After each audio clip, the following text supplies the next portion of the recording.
Charles, why are you doing this? Where are my things? What's happening? Mom, I told you it's done. You have to leave. But this is my home. Please let me in. Just explain. No, it can't be. Why? Why would he hide this from me? Oh, Robert. What is this? Look closely at these recurring transfers, ma'am. But I haven't used that card in years. What is happening? We believe the forgotten card has... No, it doesn't work. It doesn't work. Why? Why? After all these years. 13 days after I buried my husband of 44 years, my only son stood in my kitchen and told me I needed to leave my own home. "You can't manage this place alone," Mom, Brandon said, as if the decision had already been made. Then I saw the realtor's folder on the counter. He hadn't come to help me grieve. He had come to sell my house. By the next morning, my key no longer opened the front door, and several boxes of my belongings were waiting in the garage. Inside one of them was Raymond's old leather wallet. Behind his expired driver's license, I found a faded bank card from a bank I had never heard him mention. And tucked beside it was a handwritten note with 4 words, "Ask for Denise Carter." Before I tell you what happened when I took that card to the bank, please like this video and subscribe if stories about family dignity and second chances mean something to you. And tell me in the comments, what would you have done if your own child locked you out while you were still grieving? I'd also love to know where you're watching from and what time it is there. 14 days after the funeral. If you had asked me before Raymond died whether I knew my husband completely, I would have said yes without hesitation. 44 years gives you that kind of confidence. I knew he took his coffee black but always waited 5 minutes before drinking it. I knew he hated buying new shoes and kept old ones long after the soles had worn smooth. I knew he checked every door twice before bed, hummed when he balanced the checkbook, and pretended not to like the lemon pound cake I baked because he knew I would cut him a second slice. Or at least I thought I knew him. Raymond and I had lived in the same brick house outside Richmond, Virginia for 31 years. We bought it when Brandon was 11. It wasn't a mansion. It had 3 bedrooms, an aging deck Raymond kept promising to rebuild, and a maple tree in the backyard that dropped more leaves than seemed physically possible. But it was ours.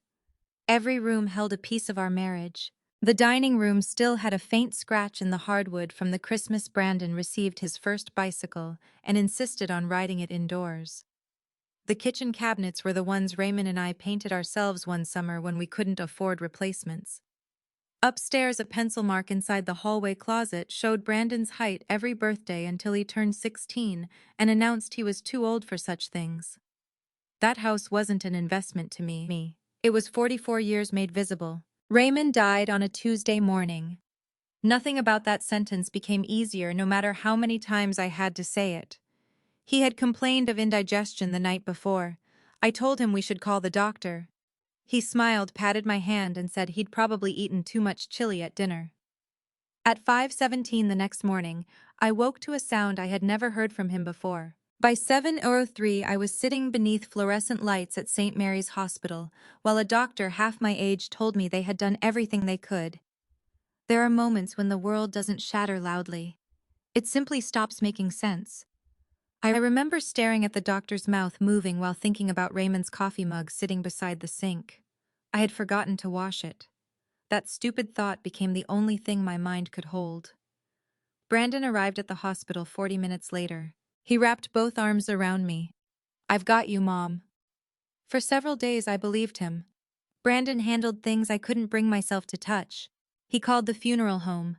He contacted relatives. He helped choose the casket when every option looked equally unbearable to me. Megan organized food after the service and answered the door when neighbors arrived carrying casseroles. I was grateful, truly grateful. At 68, I had suddenly become half of something that had existed for most of my adult life, and I wasn't prepared for how helpless grief could make a person feel. The first strange moment came 3 days after the funeral. Brandon and I were sitting at my kitchen table surrounded by sympathy cards. He picked up a stack of mail.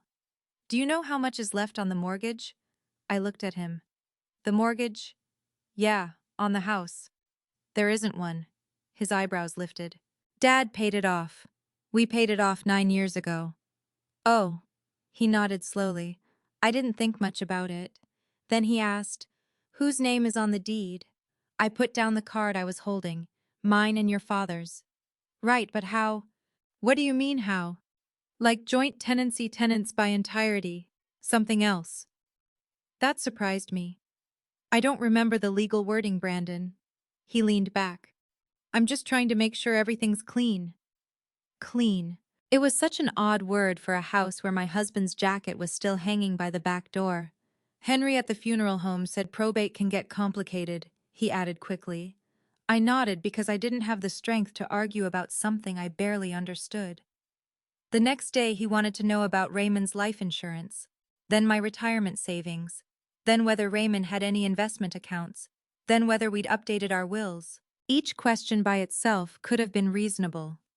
Together they began to feel like someone quietly opening drawers in a room I hadn't invited them into. I finally said, "Brandon, why are you so worried about money?" His expression softened immediately. "I'm worried about you. I have enough to live on." "For how long?" I stared at him. He reached across the table and covered my hand. "Mom, Dad handled a lot. You shouldn't have to figure everything out by yourself now." That hurt more than he probably intended. I had run Boswell Flowers for 26 years. I had negotiated leases, paid employees, filed taxes, survived 2 recessions, and once kept the business operating for 11 days after a burst pipe flooded half the shop. Raymond handled some things. I handled others. We were partners. But grief had made me look fragile, and Brandon seemed to have mistaken fragile for incapable. A week after the funeral, Megan arrived carrying a glossy brochure. She placed it beside my tea. "Just look at it before you say no." The cover showed 2 silver-haired women laughing beside a swimming pool. "What is this, Westbrook Gardens?" I looked at her. "It's a retirement community." "Active senior living," Megan corrected. "It's actually gorgeous." I pushed the brochure back. "I'm not moving. No one's saying you have to. You brought me a brochure." She gave an uncomfortable laugh. "We're exploring options." Brandon entered from the hallway at exactly the wrong moment. "Mom, don't make this into something it isn't." I looked from him to his wife. "You've been discussing where I'm going to live." He sighed. "Of course we've discussed it. You're alone in a 3-bedroom house." "I've been alone for 11 days. His face tightened. "That's not what I meant." "Then what did you mean?" He sat across from me. "Dad worried about this." Something inside me went still. "About what?" "You staying here by yourself." Raymond never said that to me. He said it to me. I studied my son's face. Brandon had Raymond's eyes. That had always comforted me. That morning it didn't. When a while ago. "How long?" "I don't know, Mom. Maybe last year." "And what exactly did he say?" Brandon rubbed his forehead. "He said if anything happened to him, the house would be too much for you." That didn't sound like Raymond. My husband worried about gutters, property taxes, furnace maintenance, and whether I remembered to lock the shed. But he had never once suggested I couldn't manage our home. "He told me he'd want you somewhere easier," Brandon continued. "Somewhere safe." "I'm safe here." "That's not the point." "It seems very much like the point." Megan stood. "I'm going to make coffee." Neither of us stopped her. Brandon lowered his voice. "Mom, you need to start thinking practically. My husband isn't even 2 weeks in the ground." His face changed. For 1 second I saw shame. Then it disappeared. "I'm trying to protect you." "Then stop trying to move me." I walked upstairs before he could answer. That afternoon I found Raymond's slippers beside our bed. I sat on the mattress holding them against my chest and cried until my ribs hurt. Not because of Brandon. Not entirely. I cried because I suddenly needed Raymond to answer a question only he could answer. Had he really told our son I should leave our home? That night I couldn't sleep. Around 11, I went downstairs for water. The kitchen light was on. I heard voices before I reached the doorway. Brandon and Megan were standing near the back door. They hadn't heard me. "We can't keep waiting," Megan whispered. "I'm aware of that." "Then make her understand." "I'm trying." "Trying isn't enough. What happens when the payment comes due?" Brandon glanced toward the hallway, and I stepped backward into the darkness. His voice dropped. I told you I'll handle it. With what? The house gives us room. My hand tightened around the stair rail. Megan said something too quietly for me to catch. Then Brandon answered. Once we get the house situation settled, I can deal with the rest. My heart began pounding. This wasn't about my safety. It wasn't about loneliness. It wasn't even about Raymond's supposed wishes. My son needed something, and whatever it was, he believed my house could provide it. I returned upstairs without getting my water. For the first time since Raymond died, grief wasn't the emotion keeping me awake. Suspicion was. The following morning, Brandon behaved as if nothing had happened. He made coffee. He asked whether I'd slept. Then while I stood at the sink, he said casually, "A realtor I know could stop by tomorrow. No commitment, just to tell us what the house might be worth." I turned around. "No." He blinked. "What? No realtor?" "Mom, I'm not selling this house." His jaw tightened. "We don't have to decide today." I just did. For several seconds, neither of us spoke. Then Brandon gave me a look I had never seen from my child before. It wasn't anger exactly, it was frustration. The frustration of someone whose plan had encountered an obstacle.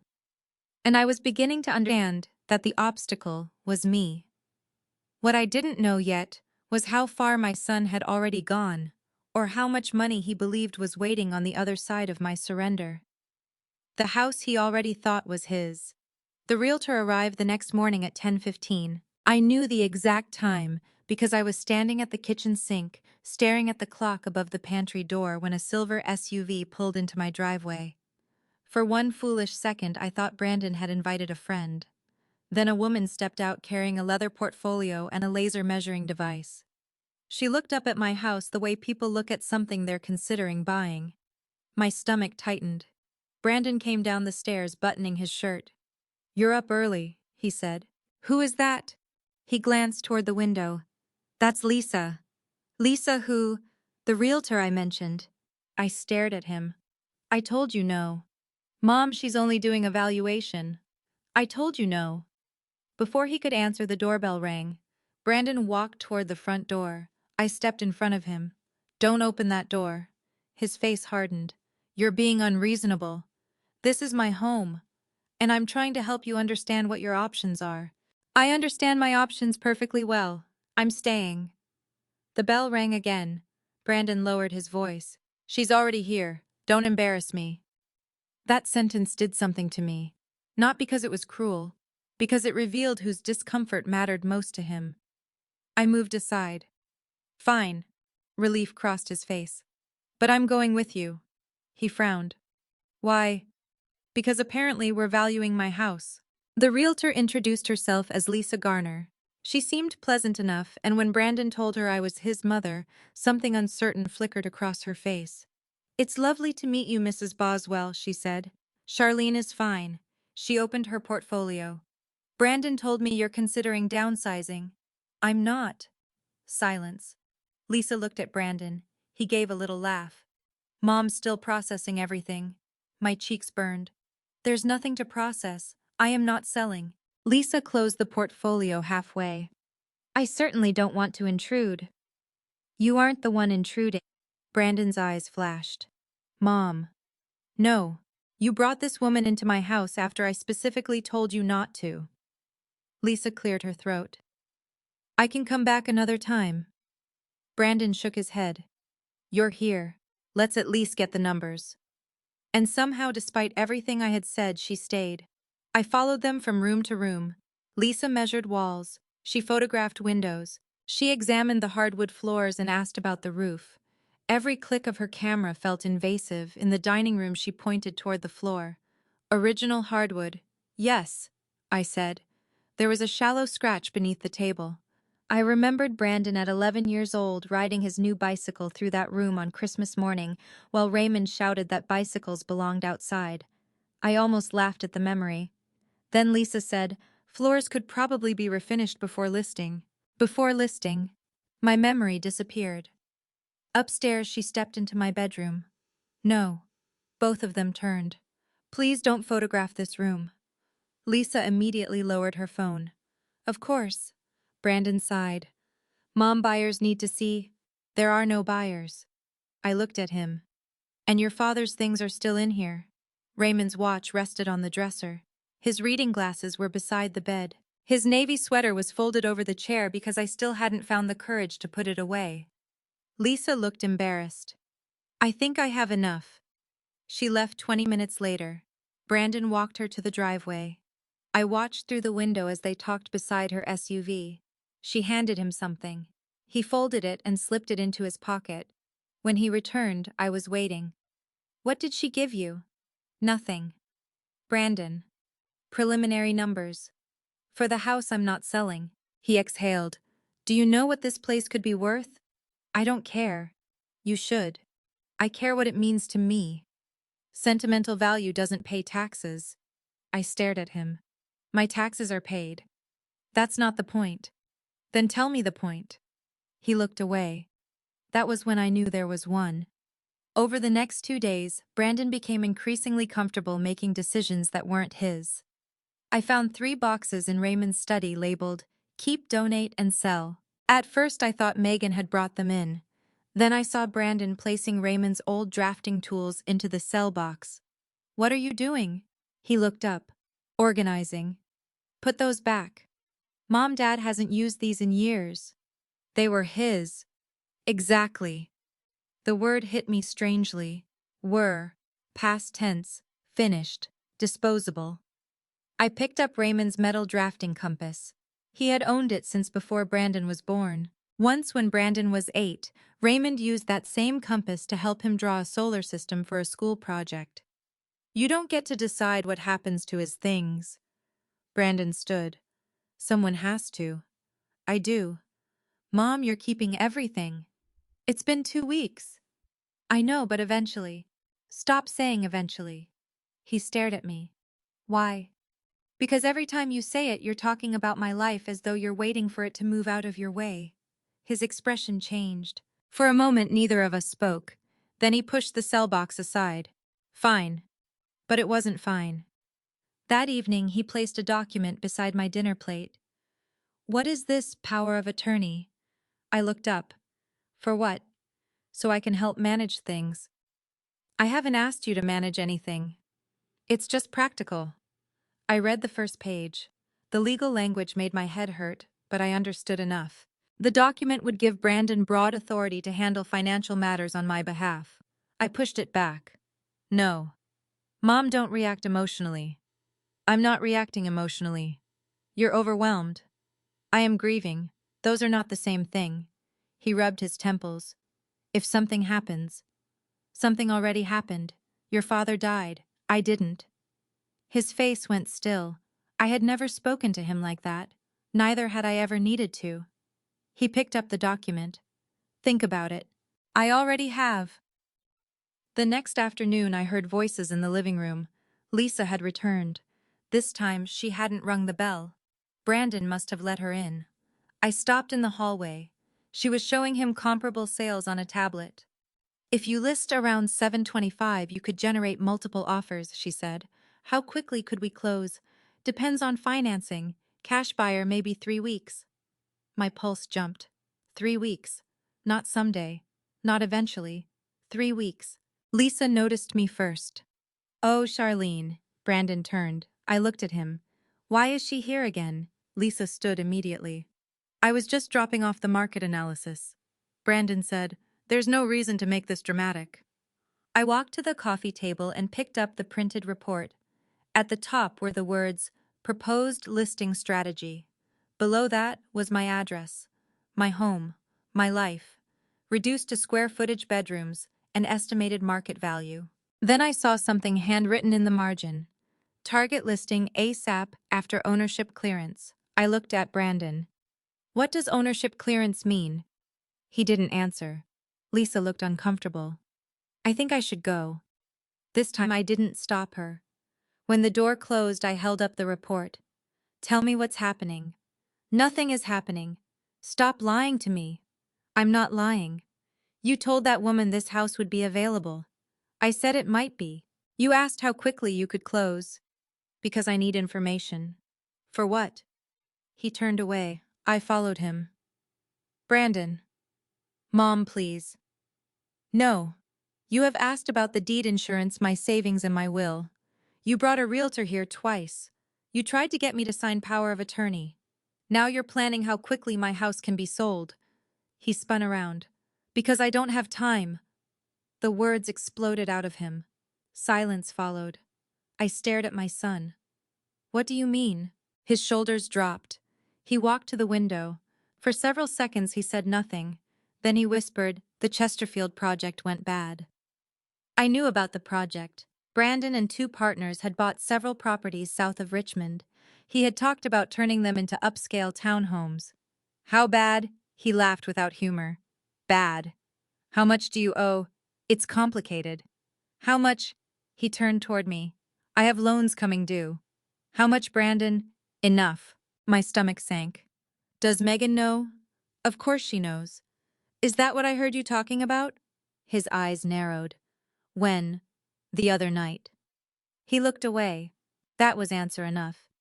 You said the house would give you room. I meant time. This house is not yours to use. I know that. Do you? He ran both hands through his hair. You don't understand the pressure I'm under. Then explain it. I put everything into this project. Everything. If the lenders call the notes, I could lose the business. And selling my house fixes that. I never said I was taking your money. You don't have to say it. You've been planning around it. His face reddened. I thought we were family. So did I. That landed. He stared at me.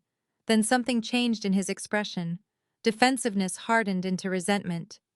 Dad understood. I froze. What? Dad knew what I was dealing with. When a few years ago. What did you ask him for? Brandon's jaw tightened. That's between me and Dad. Your father is dead and you're trying to sell my home. It stopped being between you and him. He turned toward the hallway. I stepped in front of him. Did Raymond give you money? No. Did you ask him? Brandon didn't answer. That silence told me more than words could have. How much? Mom. How much did you ask your father for? His eyes filled with something I couldn't identify. Anger, shame, maybe both. It doesn't matter. It matters to me. He looked past me toward the study where Raymond's belongings were still waiting in those 3 boxes. Then he said quietly, Dad promised I'd be taken care of. The sentence chilled me, not because I believed it, because I knew Raymond. My husband might promise to help our son. He might promise advice, shelter, even another chance. But Raymond had spent our entire marriage teaching Brandon that nobody was entitled to what they hadn't earned. I looked at my son and realized there were now 2 versions of my husband standing between us. The Raymond I had known for 44 years, and the Raymond Brandon claimed had made promises behind my back. Only one of those versions could be true. And for the first time I wondered what else had passed between my husband and my son when I wasn't in the room. The morning he changed the locks. I barely slept that night. Every time I closed my eyes I heard Brandon's voice. Dad promised I'd be taken care of. By sunrise I had replayed those words so many times they no longer sounded like a sentence. They sounded like an accusation against a dead man who couldn't defend himself. Raymond and I had disagreed about plenty of things during 44 years of marriage. We argued about money, about Brandon, about whether the thermostat needed to be set at 72 in January. But Raymond believed in responsibility. That was one thing I knew. When Brandon was 16 and backed our station wagon into a mailbox, Raymond made him spend 3 Saturdays helping the neighbor repair the fence around her garden. When Brandon dropped out of a college class because he didn't like the professor, Raymond refused to reimburse the tuition. You can change direction, he told him, but you don't get to send someone else the bill. That was Raymond. So why would he suddenly promise our adult son financial security? At 7:30, I found Brandon in the kitchen. He was scrolling through his phone while drinking coffee from Raymond's favorite mug. I stared at the mug. It was blue ceramic chipped near the handle. Please don't use that. Brandon looked down. What? Your father's mug? He frowned. It's a cup, Mom. No, it was his cup. He placed it on the counter harder than necessary. Fine. I poured myself coffee. We need to talk. We've been talking for 3 days. No, you've been making plans and I've been discovering them afterward. He sighed. Not this again. Yes, this again. I sat at the table. I'm not selling the house. He remained standing. We've established that you don't want to. No, we've established that I'm not going to. Mom, you aren't thinking clearly. There it was again. The quiet suggestion that grief had erased my ability to make decisions. I am thinking very clearly. You're emotionally attached to a building. I'm emotionally attached to my home. That house is worth over $700,000. Then I'm fortunate to own it. His mouth tightened. You're going to sit here alone with that much equity locked in the walls? Yes. Why? Because I live here. He laughed once without humor. Do you even hear yourself? I stood. Do you? His face changed. You have no idea what it takes to maintain this place. I've lived here 31 years. Dad handled everything. No, Brandon. Your father handled the things you noticed. He looked away. I continued. I paid property taxes. I dealt with insurance. I hired contractors. I ran a business for 26 years while raising you. Stop talking to me as if I became incompetent the morning your father died. I never said incompetent. You keep finding prettier words for it. His voice rose. I'm trying to keep you from making a mistake. And I'm trying to keep you from making one. What mistake? Thinking my grief gives you authority over me. Silence. Then Brandon said something I would remember for a long time. Maybe if Dad had prepared you better, I wouldn't have to do this. I stared at him. Do what? Handle things. You aren't handling things. You're trying to take them over. His expression hardened. You want to know the truth, fine. You can't stay frozen forever. Dad is gone. This house needs work. You're 68 years old. Eventually you're going to need help. Eventually is not today. Why wait until there's a crisis? There is a crisis. He stopped. My husband died 13 days ago and my son is measuring my bedroom for strangers. His face reddened. That's unfair. No. What's unfair is having to defend my right to live in my own home while I'm still receiving sympathy cards. He pushed his chair backward. Then do whatever you want. I intend to. He walked out. An hour later, Megan came downstairs with 2 suitcases. Apparently, she and Brandon had decided to return home. I felt relief. Megan paused near the front door. Charlene, nobody is trying to hurt you. Then everybody should stop making decisions for me. She lowered her voice. Brandon is under a lot of pressure. So I've learned. Her eyes flickered. How much did he tell you? Not enough. She looked toward the driveway. Maybe give him some time. I've given him 42 years. That's not what I meant. I know. She carried the suitcases outside. Brandon didn't say goodbye. By noon, the house was quiet. For the first time since Raymond's funeral, I was completely alone. And I discovered something unexpected. The silence didn't frighten me. It hurt. But it belonged to me. I walked through every room. I moved Raymond's drafting tools from Brandon's cell box back into the drawers. I folded the cardboard boxes flat and carried them to the garage. Then I took the power of attorney papers Brandon had left on the counter and placed them inside a kitchen drawer. I didn't tear them up. Something told me I might need to remember exactly what he had asked me to sign. Around 4, Patricia Monroe called. Patricia and I had known each other for almost 30 years. She had been one of the first people to arrive after Raymond died. "How are you doing?" she asked.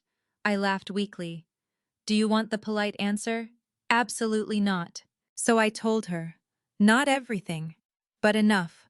The realtor, the house, the debt, the power of attorney. When I finished, Patricia was silent. Then she said, "Come stay with me tonight." "I'm fine here." "I know you are." "Then why should I leave?" "Because you've been fighting for 3 days and probably haven't slept." She was right. I looked toward the staircase. Raymond's absence felt especially heavy as evening approached. "One night," Patricia said, "I'll make dinner. You can sleep. Tomorrow you'll think better." The irony made me smile. Everyone keeps telling me how I should think. I'm telling you to eat. That sounded like Patricia. I packed an overnight bag. Before leaving, I checked the doors twice. Raymond's habit. I spent the evening at Patricia's kitchen table eating chicken pot pie and talking about everything except money. At 10:30, I went to bed in her guest room. I slept almost 7 hours. It was the longest I'd slept since Raymond died. The next morning, Patricia offered to drive me home. I have my car. Call me when you get there. I'm 68, not 16. Then humor an old woman. You're 2 years younger than me. Details. I reached my house shortly before 9. Brandon's SUV was in the driveway. I frowned. I hadn't expected him. I parked beside him, walked to the front door, and inserted my key. It wouldn't turn. I tried again. Nothing. For a moment, I thought I had the wrong key. I checked. Same brass key I'd used for years. I tried the deadbolt. It wouldn't fit. Then I noticed the lock. It was new. My hands went cold. I knocked. No answer. I rang the bell. A minute later, Brandon opened the door. He didn't look surprised to see me. What happened to the lock? He hesitated. I had it changed. I stared at him. You what? We're having some work done. Give me the new key. Mom, give me the key. He stepped outside and partially closed the door behind him. That small gesture frightened me more than shouting would have. What are you doing? Just calm down. Do not tell me to calm down. Why did you change the locks on my house? We needed access for contractors. You don't change the locks for contractors. The old locks were outdated anyway. Then give me a key. He rubbed his jaw. We should talk first. I looked past him. What have you done? Nothing. I pushed the door. He blocked it. My own son blocked me from entering my own home. Move. Mom, listen. Move, Brandon. You shouldn't be staying here right now. I stared at him. Excuse me. You're too emotional. You can stay with Patricia for a few weeks while we figure things out. He looked away. That was when I noticed the garage door was open. Several cardboard boxes sat inside. My cardigan lay across the top of one. I walked toward them. What is this? Things you'll need. I opened the first box. Clothes, medication, toiletries, a framed photograph of Raymond and me from our 30th anniversary. Someone had packed my life as if I were going on a trip I hadn't agreed to take. I turned around. Did you go through my bedroom? Mom, please. You packed my clothes. I was trying to make this easier. Easier for whom? He said nothing. The humiliation came so suddenly that I almost couldn't breathe. I had changed this man's diapers, sat beside his hospital bed when he had pneumonia at 6, stayed awake waiting for him to come home after his first high school dance, helped pay for college, held him when his first marriage engagement collapsed. And now he was standing between me and my own front door. Are you throwing me out? His eyes shifted. No. Then give me the key. We need time. That's not an answer. I'm trying to protect everybody. From what? He didn't respond. And suddenly I was too tired to fight him on the driveway. I picked up one box. It was heavier than I expected. Something shifted inside. Brandon stepped forward. I'll carry those. Don't touch them. I loaded the boxes into my car myself. The last one had been packed carelessly. A sweater sleeve hung over the edge. I pushed it inside. My fingers touched leather. I moved the sweater. There beneath 2 scarves and an old photo album was Raymond's brown wallet. I hadn't seen it since the hospital. For a moment, everything around me disappeared. I remembered the nurse handing me Raymond's belongings in a clear plastic bag, his wedding ring, his watch, his wallet. I had given the bag to Brandon because I couldn't bear to hold it. Apparently, he'd tossed the wallet into one of my boxes. I picked it up. The leather was worn smooth at the corners from years in Raymond's pocket. I pressed it against my chest. Then I looked back at my son. Brandon was standing in the doorway of the house where I had raised him. Behind him were 31 years of my life. In my hands was one of the last things his father had carried. I didn't know it yet, but Brandon had made one enormous mistake that morning. When he packed my belongings and locked me outside, he had accidentally given me the one thing Raymond had left behind that could lead me to the truth. The card behind his driver's license. I didn't open Raymond's wallet until that night. For almost 9 hours it sat on the dresser in Patricia's guest room, like something alive. I kept looking at it every time I passed the doorway. Patricia asked twice whether I wanted to talk about what had happened. Both times I said no. Not because I didn't trust her. I simply didn't know how to describe the feeling of standing outside your own house while your child decided whether you were allowed inside. Anger would have been easier. What I felt was humiliation. Brandon hadn't just changed a lock. He had quietly changed my position in the family. Until Raymond died, I had been his mother. Now I felt like a problem he needed to relocate. Patricia didn't push. She made tomato soup, cut 2 grilled cheese sandwiches in half, and sat across from me at her kitchen table. Eat. I'm not hungry. Neither am I. Eat anyway. I smiled despite myself. That was Patricia's gift. She could make ordinary things feel manageable. After dinner, I called Brandon. He didn't answer. I called again. Nothing. 20 minutes later, a text arrived. We should both cool down. I'll call tomorrow. I stared at those words. He had locked me out of my home, and somehow we both needed to cool down. I typed 3 different responses, deleted all of them. Then I turned off my phone. At 10, Patricia went upstairs. I carried Raymond's wallet into the guest room and closed the door. For several minutes, I just held it. The leather still had a faint indentation where Raymond always tucked his thumb when he opened it. I remembered teasing him about carrying too much cash. You know they invented cards, I once told him. And when the machines stop working, you'll all come looking for me, he'd replied. I laughed at the memory. Then I cried. Grief does that. It waits inside ordinary objects. A mug, a sweater, a wallet. And suddenly you're back inside a life that no longer exists. I opened it. The first thing I saw was his driver's license. The photograph had been taken 4 years earlier.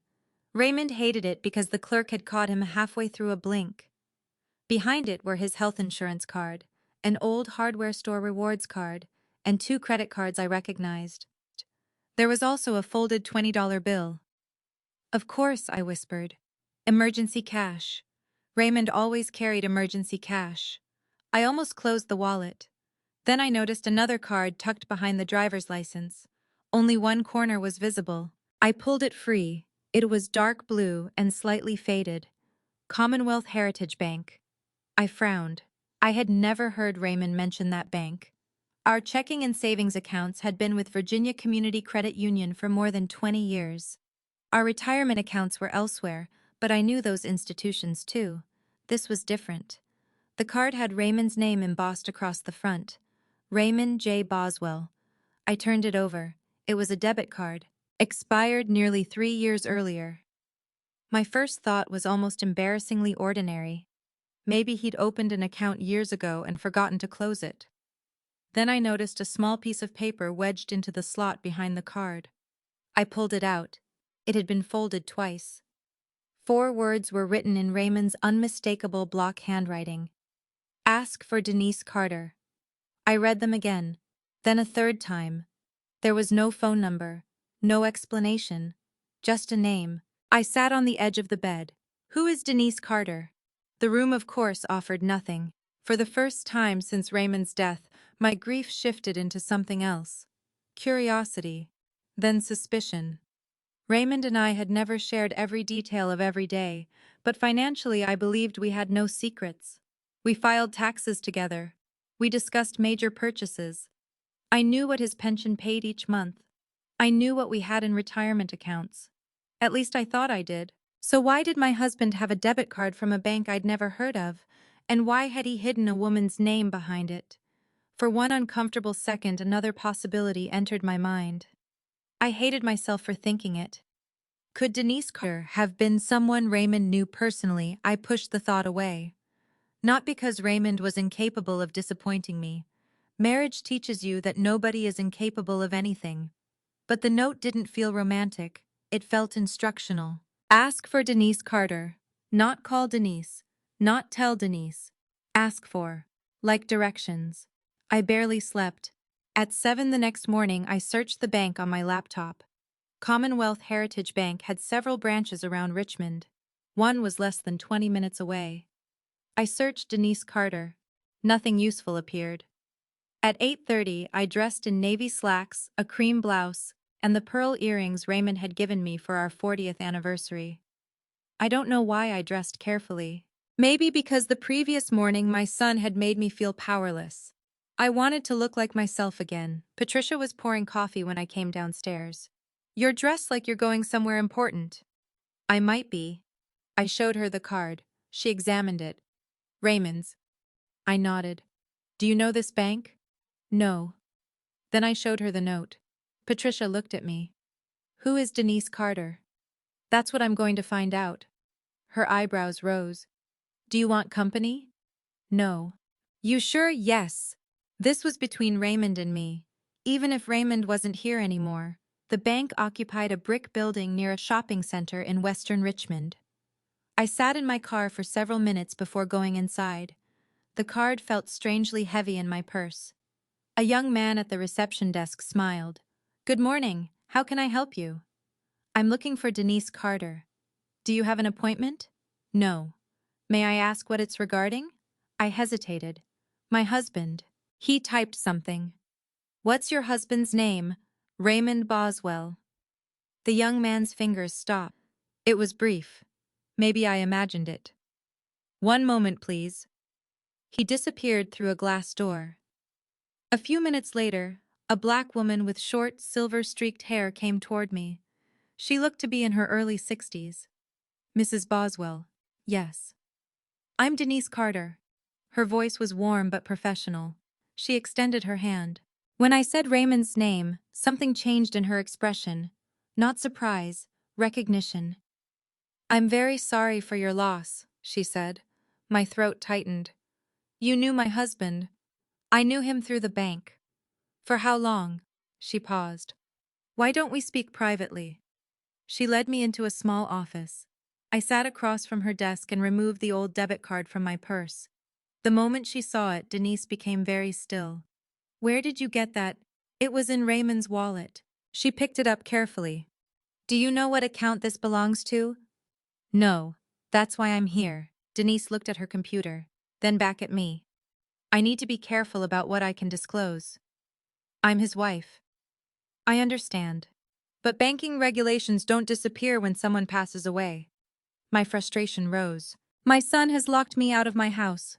My husband is dead, and now I've discovered he had an account I knew nothing about. I would appreciate someone telling me what is happening." Denise's expression softened. "I'm going to help you understand everything you're legally entitled to know." "What do you need?" "Identification, a certified death certificate, and documentation establishing your relationship to Mr. Boswell." "I had my driver's license, but nothing else. I can get those." "Good." I stood, then stopped. "Ms. Carter." "Denise is fine." I unfolded Raymond's note and placed it on her desk. She read it. Her eyes lifted to mine. "Did you know he wrote this?" "No." She looked at the handwriting again. "When did he give it to you?" "He didn't. I found it behind the card." Denise leaned back. For several seconds she seemed to be deciding what she was allowed to say. "Please bring those documents back." "That's all." "For now." Something in her tone told me it wasn't all. I returned to Patricia's house, retrieved the certified death certificates from the folder the funeral home had given me, found our marriage certificate in a document box, and drove back. It was almost noon. Denise was waiting. She photocopied everything and asked me several verification questions. Then she began typing. I watched her face. Her expression changed as she moved through whatever appeared on the screen. Finally, she stopped. "Is something wrong?" "No." "Then what is it?" She looked at me for a long moment.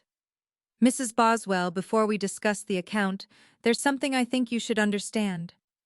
My heartbeat quickened. "What?" She reached for the faded card. "Your husband was very deliberate about keeping this account separate." "Separate from what?" "Your ordinary household banking." Why? I can't answer that yet. Can't or won't. Can't. I leaned back. The room suddenly felt too warm. Did Raymond owe money? No. Was he in trouble?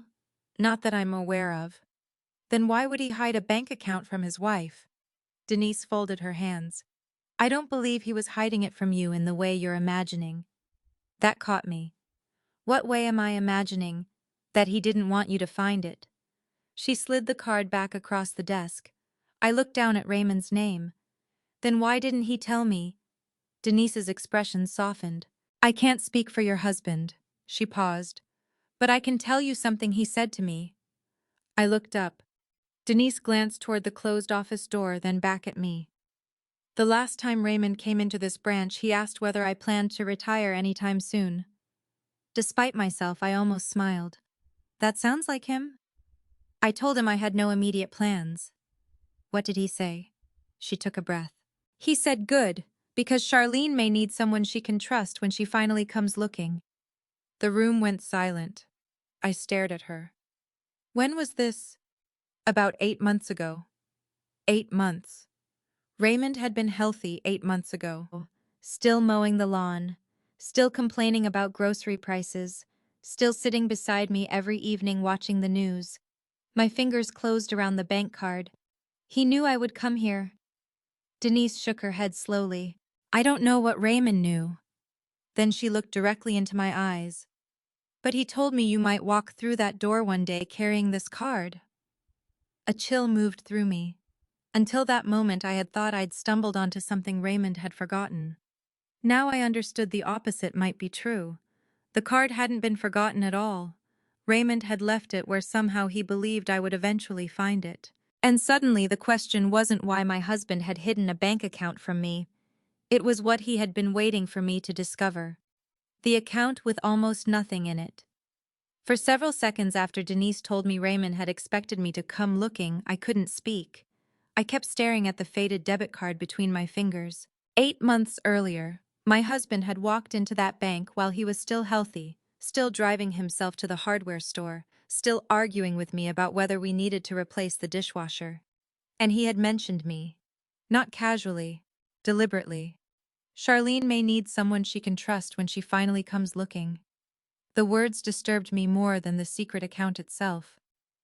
What did he think I would be looking for? I asked. Denise shook her head. He didn't tell me. Did you ask? I did. And he smiled and said I'd understand if the day ever came. That sounded exactly like Raymond, infuriatingly calm, always convinced that explanations could wait until the right moment. I looked toward Denise's computer. So what is in the account? She hesitated. Then she turned the monitor slightly away while clicking through several screens. Now that we've verified the documentation, I can discuss the account information you're legally entitled to receive. My heart began beating faster. For one ridiculous moment, I imagined a large number. Not millions, nothing dramatic. Maybe $50,000, maybe $100,000. Raymond had quietly set aside in case something happened to him. Given everything Brandon had done, even that amount would have felt like a lifeline. Denise printed a page and placed it in front of me. I looked at the balance. $3.842.17. I blinked. That's it. Denise didn't react. That's the current balance. I almost laughed. All that mystery, the hidden card, the handwritten name. Raymond telling Denise I might come looking. $3,842.17. I leaned back. I don't understand. I know. Was there more? At different times, yes. How much more? Not substantially more in this particular account. My disappointment embarrassed me. I hadn't come there expecting treasure. At least that's what I told myself.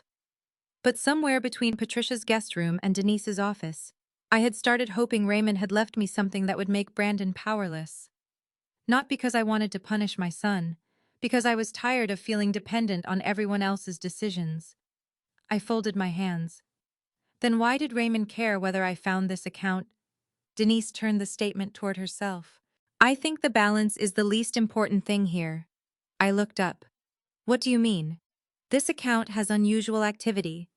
My pulse changed. What kind? Not suspicious activity, repetitive activity. She printed several more pages. I pulled them closer. The account history went back years. Deposits appeared irregularly, usually a few $1,000s at a time.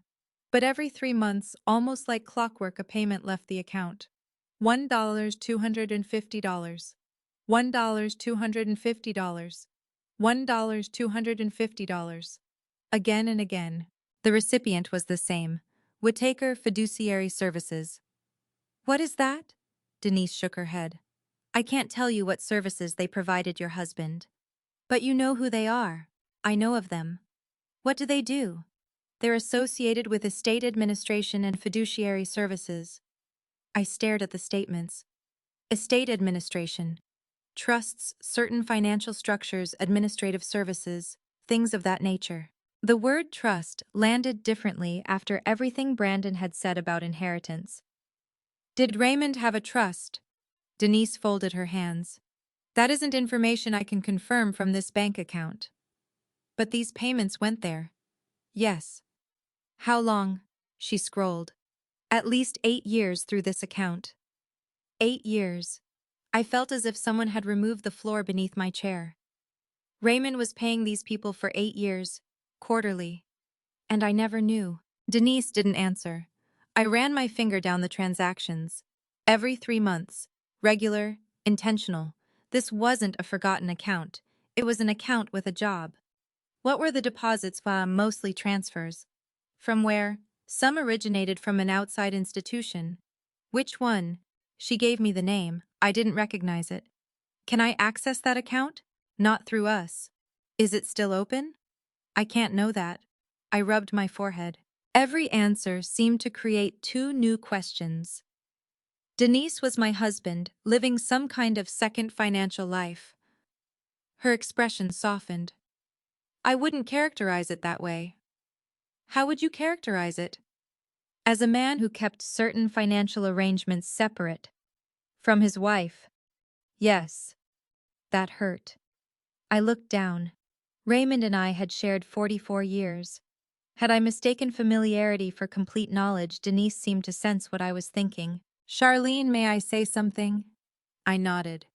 Whatever Raymond was doing, I never got the impression he was protecting something from you. Then why keep it secret? I can't answer that. You keep saying that. Because I don't want to give you guesses when you need facts. She was right. I hated that she was right. I returned to the transaction history. The most recent payment caught my attention. It had been made 19 days before Raymond died. He was still paying them. Yes. So whatever this was, it was active. It appears so. I looked at the recipient again. Whittaker Fiduciary Services. Do you have their number? I can give you publicly available contact information. She wrote an address and phone number on a piece of bank stationery. The office was in downtown Richmond. I stared at the name, Whittaker. I searched my memory. No Christmas card, no dinner conversation, no story from Raymond's work, nothing. Do you recognize the name Henry Whittaker? Denise asked. I looked at her sharply. Who is that? She paused. I believe he's associated with the firm. Did Raymond meet him? I can't confirm your husband's meetings. But the fact she'd asked told me enough. I picked up the paper. I want to call now. Denise gave me a small nod. You can use the office if you'd like privacy. My hand shook slightly as I dialed. A receptionist answered. Whittaker Fiduciary Services. How may I direct your call? My name is Charlene Boswell. I'm calling regarding my late husband Raymond Boswell. There was a brief pause. I'm sorry for your loss. Do you know who handled Mr. Boswell's account? No, I was given the name Henry Whittaker. Another pause. One moment, please. Soft music replaced her voice. I looked at Denise. She remained quiet. After perhaps 30 seconds, the music stopped. A man's voice came on the line. This is Henry Whittaker. His voice was older, calm, and precise. Mr. Whittaker, my name is Charlene Boswell. Silence. Not static. Not a bad connection. Silence. Mr. Whittaker, I'm here. Did you know my husband? Another pause. Yes, Mrs. Boswell. I knew Raymond. The familiarity unsettled me. Not Mr. Boswell. Raymond. For how long? Quite a few years. I found payments from him to your firm. I see. No, I don't think you do. My husband died and I've discovered a bank account I knew nothing about. Your firm has been receiving money from that account every 3 months for 8 years. His voice softened. I'm very sorry you had to discover it this way. What exactly was he paying you for? I can't discuss the substance of my work with Raymond over the telephone until I've verified your identity and reviewed the relevant documents. I nearly laughed. Everyone keeps verifying me. I was married to the man for 44 years. I understand your frustration. Do you? More than you realize. That stopped me. What does that mean? Henry exhaled slowly. Mrs. Boswell, may I ask you one question? What? How did you find the account? I looked at the faded card. His wallet. Was there anything with it? I glanced at Denise. A note. What did it say? Ask for Denise Carter. Silence again. Then Henry said something quietly. Then he did leave the trail. My skin prickled. The trail to what? I think we should meet. No, I want you to tell me what is happening. I will tell you everything I'm authorized to tell you, but not over the phone. Did Raymond leave money with you? I can't answer that yet. Did he have a trust? Another pause. Mrs. Boswell, please bring your identification. Raymond's certified death certificate and any estate documents currently in your possession. When? I can see you tomorrow morning. I don't want to wait until tomorrow. Then come at 4 today. I looked at the clock. It was just after 1. I'll be there. Before I could hang up, Henry spoke again. Mrs. Boswell. Yes. His voice changed. The professional distance disappeared. I'm sorry Raymond didn't have the chance to explain this himself. My throat tightened. So am I. There is something else you should know before you come. I gripped the phone. What? I don't want you assuming this arrangement was created recently. How old is it? The current structure dates back several years. How many? He hesitated. Nearly 8. The same period as the quarterly payments. I closed my eyes. 8 years of birthdays. 8 anniversaries. 8 Christmas mornings. 8 years of Raymond sitting across from me at breakfast, while this unknown arrangement existed somewhere beyond our ordinary life. Why didn't he tell me? Henry's answer came quietly. That is one of the things he asked me to explain if you ever contacted me. If, not when. I opened my eyes. Mr. Whitaker, did Raymond know he was going to die? No. Then why prepare for me to call? A long pause followed. When Henry finally spoke, his voice was almost gentle. Because this wasn't about Raymond expecting to die, Mrs. Boswell. I felt cold. What was it about? I think Raymond was waiting to see whether you would ever need what he had put in place. Need it because of what? Henry didn't answer directly. Instead, he said, I'll explain when you arrive. I almost ended the call in frustration. Then he added one final sentence. And Charlene. It was the first time he'd used my first name. Yes. I've been expecting this call for almost 8 years. The line went quiet after we said goodbye. I sat there holding the phone. Denise watched me carefully. What did he say? I looked down at the transaction statements. $3,842. That was all the mysterious account contained. But suddenly I understood that the account itself had never been the secret. It was a doorway. Raymond had kept it open for 8 years, paying the same amount every quarter, leaving behind a card and one carefully chosen name. And whatever waited on the other side had been prepared long before my son ever changed the locks on my house. The lawyer, my husband, never mentioned. At 3:45 that afternoon, I was sitting in the lobby of Whitaker Fiduciary Services with Raymond's death certificate in my purse and a knot in my stomach so tight I could barely breathe. The office occupied the 4th floor of an old brick building in downtown Richmond. There were no marble floors, no grand paintings, nothing that suggested enormous wealth passed through those rooms. Everything was quiet, private, deliberate, exactly the kind of place Raymond would have chosen. At 4, a receptionist opened a wooden door. "Mrs. Boswell, Mr. Whitaker is ready for you." Henry Whitaker stood when I entered. I was tall, thin, probably around 70, with silver hair and wire-rimmed glasses. He wore a dark gray suit without a tie. He extended his hand. "Charlene." I shook it. "You already seem to know who I am." "I do." "That makes one of us." His expression tightened slightly. "I understand." "No, Mr. Whitaker, I don't think you do." I placed my purse beside the chair. "My husband died less than 2 weeks ago. My son has changed the locks on my house. This morning I discovered Raymond had been paying your firm for 8 years. Henry remained standing. "And everyone I speak to knows something about my husband that I apparently didn't." He nodded slowly. "You have every right to be angry." "I'm not sure what I am." "That's fair." He gestured toward the chair. "Please." I sat. Henry returned behind his desk, but didn't immediately open any files.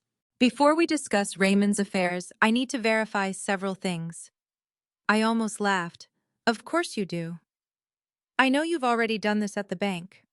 Twice." "I promise I'm not trying to make this harder." I handed him my identification, our marriage certificate, and Raymond's certified death certificate. He reviewed everything carefully. Then he asked whether I had a copy of Raymond's will. "At home." Henry looked up. "Can you access it?" The question embarrassed me. My son changed the locks. His expression sharpened. "With your permission." "No." "Whose name is on the property?" "Mine and Raymond's." "Do you know how title is held?" "No." Henry made a note. "We'll come back to that." "I didn't come here about the house." "No. But I suspect eventually we'll need to discuss it." There was something about the way he said eventually that made me uneasy. He opened a thick file. Raymond Boswell was printed on the tab. Seeing my husband's name on a stranger's confidential folder hurt more than I expected. "How long did you know him?" I asked. "Professionally, almost 11 years. 11. I stared at him. 11 years? Yes. And he never mentioned you once. Henry removed his glasses. Raymond was extremely private about financial matters. Not with me. Henry didn't respond. That silence felt like disagreement. I leaned forward. Was my husband hiding money from me? No. Then what was he hiding? A structure. What does that mean? Raymond established an estate planning arrangement involving assets he kept separate from your ordinary household finances. What assets will get there? No. My voice was sharper than I intended.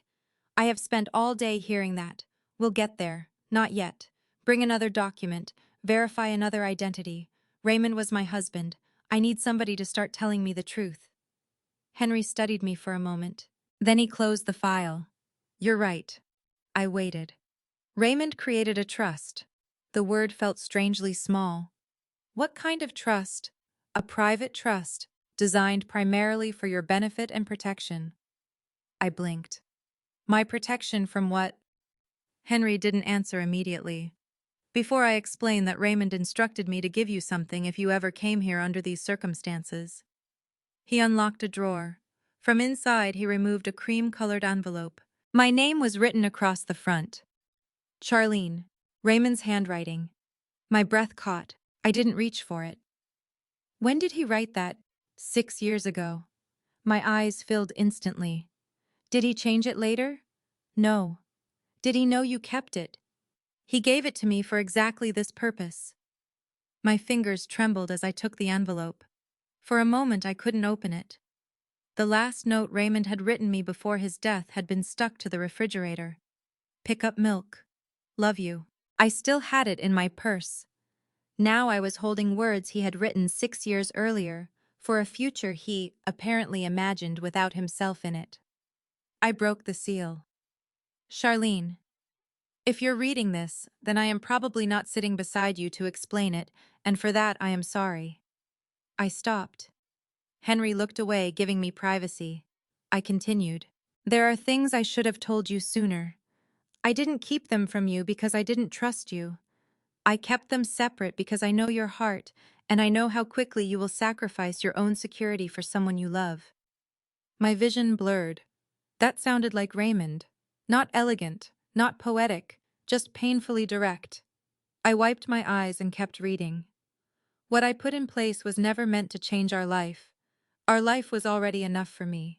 But there came a time when I began to worry that what we had built together was being viewed differently by someone we loved. I stopped again. Someone. I already knew who. The next line confirmed it. I love Brandon. Nothing written here changes that. My chest tightened. But loving our son does not require pretending I haven't seen what money is doing to him. I lowered the letter. What did Raymond see? Henry folded his hands. Keep reading. I did. Over the years, Brandon has started talking about our property and savings less as things belonging to us and more as things he expects to inherit. Maybe he doesn't realize he's doing it. Maybe I noticed because he spoke more openly to me than he did to you. I felt sick. Raymond had noticed, and I hadn't. Or perhaps I had noticed and kept translating Brandon's behavior into something kinder. Ambition, stress, concern, anything except entitlement. The letter continued. You will want to help him. That is one of the reasons I love you. But there is a difference between helping someone stand and letting them use you as the ground beneath their feet. I pressed my hand to my mouth. Raymond had been dead 13 days. Yet for the first time since the hospital I could hear him. Not his voice exactly. His thinking. His stubborn, careful way of protecting me without asking whether I wanted protection. My sadness mixed with anger. Why didn't he tell me? Henry looked at me. He believed you would confront Brandon. Of course I would have. Exactly. And what's wrong with that? Raymond thought Brandon would deny everything, and then you'd feel forced to choose between believing your husband and believing your son.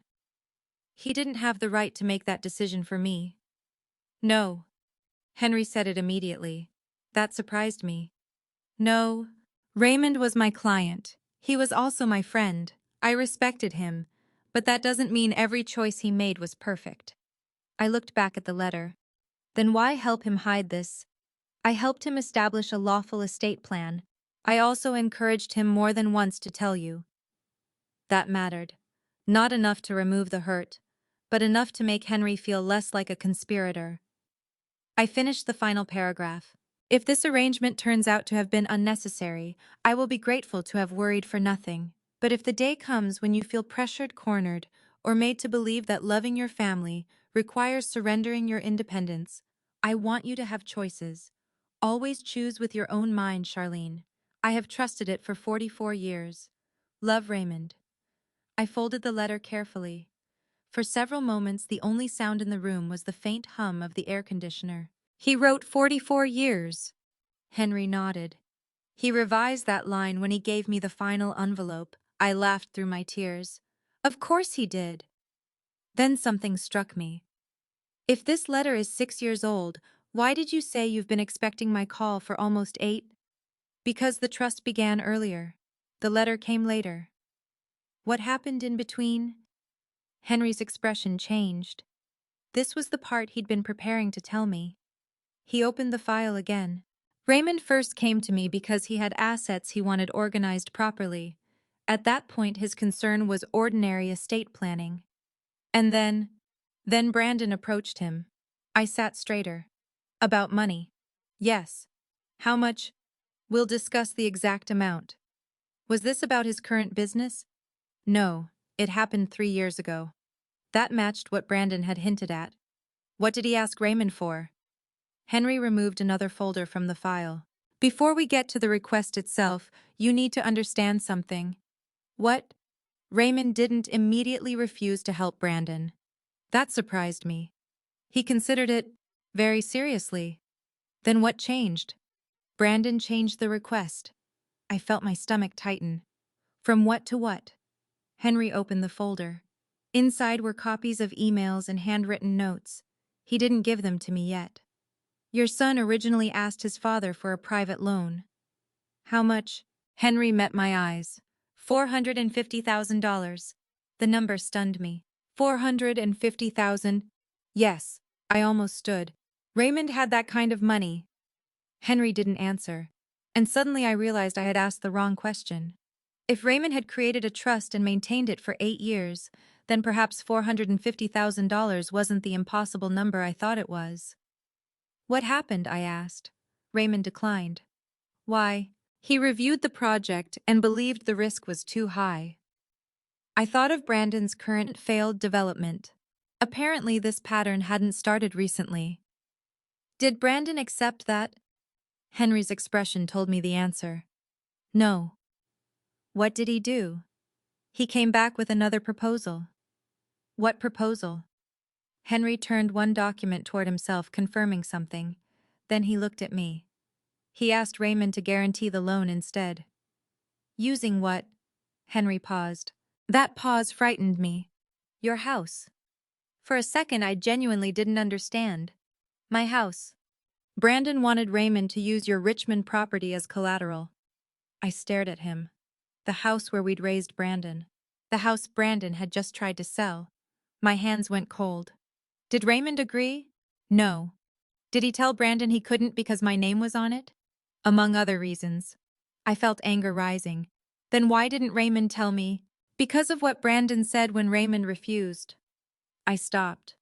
What did he say? Henry pulled a handwritten page from the folder. I wasn't present for the conversation. Raymond documented it afterward. Tell me.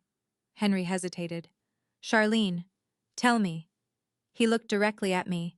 According to Raymond's notes, Brandon became angry and said there was no reason to protect the house from him because eventually it would belong to him anyway. The room seemed to shrink. Eventually. There was that word again. The same word Brandon had used with me. The same assumption. The same house. Only now I understood that my son's behavior after Raymond's death wasn't something grief had created. It had started years earlier. Raymond had seen it. He had warned himself about it. And instead of telling me he had built something quietly in the background, something meant to give me choices. If Brandon ever stopped seeing me as his mother and started seeing me as the person standing between him and an inheritance. Henry closed the folder. There's more. I looked at him. More than asking his father to risk our house. Yes. What? Henry placed the folder on the desk between us. Before we discuss what's actually inside Raymond's trust, you need to understand what happened after he refused Brandon. My heart pounded. What happened? Henry's voice became very quiet. Raymond changed his entire estate plan, the loan. Raymond never told me about. For a long moment I stared at Henry Whitaker without saying anything. Raymond changed his entire estate plan. Those words carried a weight I wasn't prepared for. Until that afternoon I had thought estate planning meant wills, beneficiaries, signatures, and instructions people prepared because they knew they wouldn't live forever. I had never imagined it could also be a response to fear. Fear of your own child. What exactly did Raymond change? I asked. Henry rested one hand on the folder. First, you need the complete story of what happened with Brandon. You told me he wanted $450,000. Initially. And when Raymond refused, Brandon wanted our house used as collateral. Yes, I shook my head. Why would he need that much money? Henry pulled out a document. 3 years ago, Brandon was involved in a development project in Henrico County. A small commercial property was supposed to be converted into a mixed-use development. I vaguely remembered it. Brandon had described it as his first opportunity to move beyond ordinary residential sales. At Thanksgiving that year, he'd spent nearly an hour explaining how developers made money, while everyone else merely bought buildings from them. Raymond had listened quietly. I remembered thinking he looked proud. Now I wondered what he'd actually been thinking. The project ran into permitting delays, Henry continued. Then one of Brandon's partners withdrew. And Brandon lost money. He was facing a substantial loss. How substantial? Enough that he believed another capital injection could save the deal. So he went to Raymond.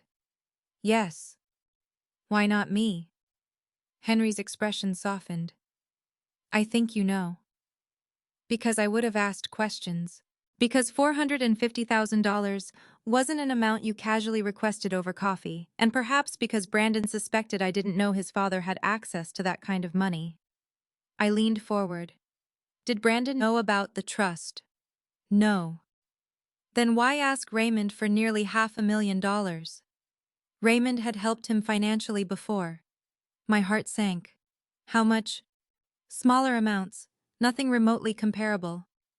I thought back through the years. A down payment, Brandon said he'd saved. A business expense he claimed had been covered by a commission. A period when he and Megan had struggled, then suddenly seemed comfortable again. Raymond gave him money without telling me. At times. I closed my eyes. The hurt came in layers. Brandon's entitlement was one thing. Raymond deciding what I could and couldn't handle was another. How could he do that? Henry didn't defend him. I think Raymond believed he was preserving peace. Secrets don't preserve peace. No. They postpone the argument. Sometimes. I looked at him sharply. And sometimes they make the argument worse. Henry nodded. I agree. That simple admission kept me from turning my anger on him. I opened my eyes. What happened when Brandon asked for the $450,000? Raymond requested the project documents. That sounded exactly like him. He reviewed them, every page. I almost smiled. Raymond once spent 40 minutes comparing warranties before buying a toaster. Of course, he would review a development proposal. His conclusion was that Brandon wasn't asking for an investment. He was asking Raymond to absorb risk that lenders and other investors had already decided was too high. And Raymond said no. Yes. Then came the house. Henry nodded. Brandon returned several days later with a different proposal. He suggested Raymond guarantee financing secured against your property. Without asking me. Raymond pointed that out. What did Brandon say? Henry hesitated. I already knew I wasn't going to like the answer. He suggested you didn't need to be involved in every financial detail. A bitter laugh escaped me. Apparently the men in my family agreed on that. Henry looked uncomfortable. Charlene, no, it's true. I stood and walked toward the window. Richmond traffic moved below us. People were leaving offices, picking up children, going to grocery stores. Ordinary lives. That morning, I had believed my biggest problem was being locked out of my house. Now I was discovering conversations about that house had been happening years before I knew there was anything to defend. Did Raymond ever consider using the house? No. Not even briefly. According to everything he told me, absolutely not. I turned. Why? Because it wasn't solely his to risk. My throat tightened. At least Raymond had understood that. Henry continued. He told Brandon the house represented your security as much as his. And that's when Brandon said it would eventually be his. Yes. I returned to the chair. What happened next? Raymond came to see me. Immediately. 2 days later. Henry opened another section of the file. He was angry, but more than that, he was frightened. Raymond wasn't easily frightened. Henry opened another section of the file. He was angry, but more than that, he was frightened. Raymond wasn't easily frightened. I know. That was the first time Henry sounded less like an attorney and more like a man remembering a friend. He told me something had shifted in the way Brandon viewed both of you. I looked down. He was right. Raymond wasn't sure. That's important. What do you mean? He didn't decide Brandon was a bad person. He worried Brandon was becoming financially desperate enough to rationalize things he would once have considered wrong. That distinction sounded like Raymond too. He could be furious with someone without reducing them to their worst decision. What did he want you to do? Review his estate plan. And I did. Henry pulled several documents from the folder. At the time, much of Raymond's estate would have passed through fairly conventional arrangements. You were already protected as his spouse, but there were assets outside your ordinary household finances that required more careful planning. What assets? We'll discuss those next. There it was again, the unanswered question, but this time I let him continue. Raymond wanted to make sure Brandon could never pressure you into giving up control simply because he believed an inheritance was waiting. So he cut Brandon out. Not exactly. What does that mean? It means Raymond stopped treating inheritance as something automatic. I thought about that. Did he change his will? Yes. Did he move money? Yes. Where it into structures Brandon couldn't access or control. The trust. Primarily, I swallowed. And I'm the beneficiary. You are the primary beneficiary. My pulse quickened. How much is in it? Henry looked at me. We aren't there yet. I almost protested, but something in his expression stopped me. You said Raymond changed everything because of Brandon. Yes. Why not simply tell him he wasn't getting anything? Because Raymond didn't want revenge. That surprised me. Henry continued. He wanted protection for you and accountability for Brandon. Those are different things. I thought of my son standing in my doorway refusing to give me a key. Protection. The word no longer sounded dramatic. It sounded necessary. Did Raymond ever speak to Brandon about changing the estate plan? No. So Brandon still thinks whatever Dad owned would eventually come to him. Most likely. Suddenly the realtor made even more sense, the urgency, the power of attorney. The way Brandon spoke about the house as if I were merely delaying its transfer. Does Brandon know the house isn't his? Legally, he should know he doesn't own it. That's not what I asked. Henry understood. Raymond told me Brandon seemed convinced that eventually was the same as entitled. I looked away. Eventually. Again. What else did Raymond do? Henry slid a document toward me. I didn't understand most of the language, but I recognized my name. Charlene Boswell, then another. Raymond Boswell Family Trust. The date was 3 years earlier. This was signed after the argument, several weeks afterward. I touched the paper. So the trust existed before? An earlier version did. Raymond substantially restructured it after what happened with Brandon. What changed? Control, beneficiaries, distribution rules, protections. Protections against Brandon. Against anyone attempting to pressure you. I looked up. Did Raymond really think our son might do that? Henry didn't answer. He didn't need to. Brandon already had. I thought about the power of attorney papers, the realtor, the changed locks, my belongings in cardboard boxes. Raymond had feared a possibility. I had lived it. For the first time, my anger toward my husband softened. It didn't disappear. I still wished he had trusted me with the truth, but I began to understand what he had been trying to build around me. Not a prison, a wall, one he hoped I would never need. Henry, I need to know something. Of course. If Brandon hadn't behaved this way, would I ever have found out? Eventually, yes. Raymond's death would trigger certain notifications and administrative steps. Then why the bank card? Henry smiled faintly. Raymond didn't trust paperwork to arrive before family pressure did. I almost laughed.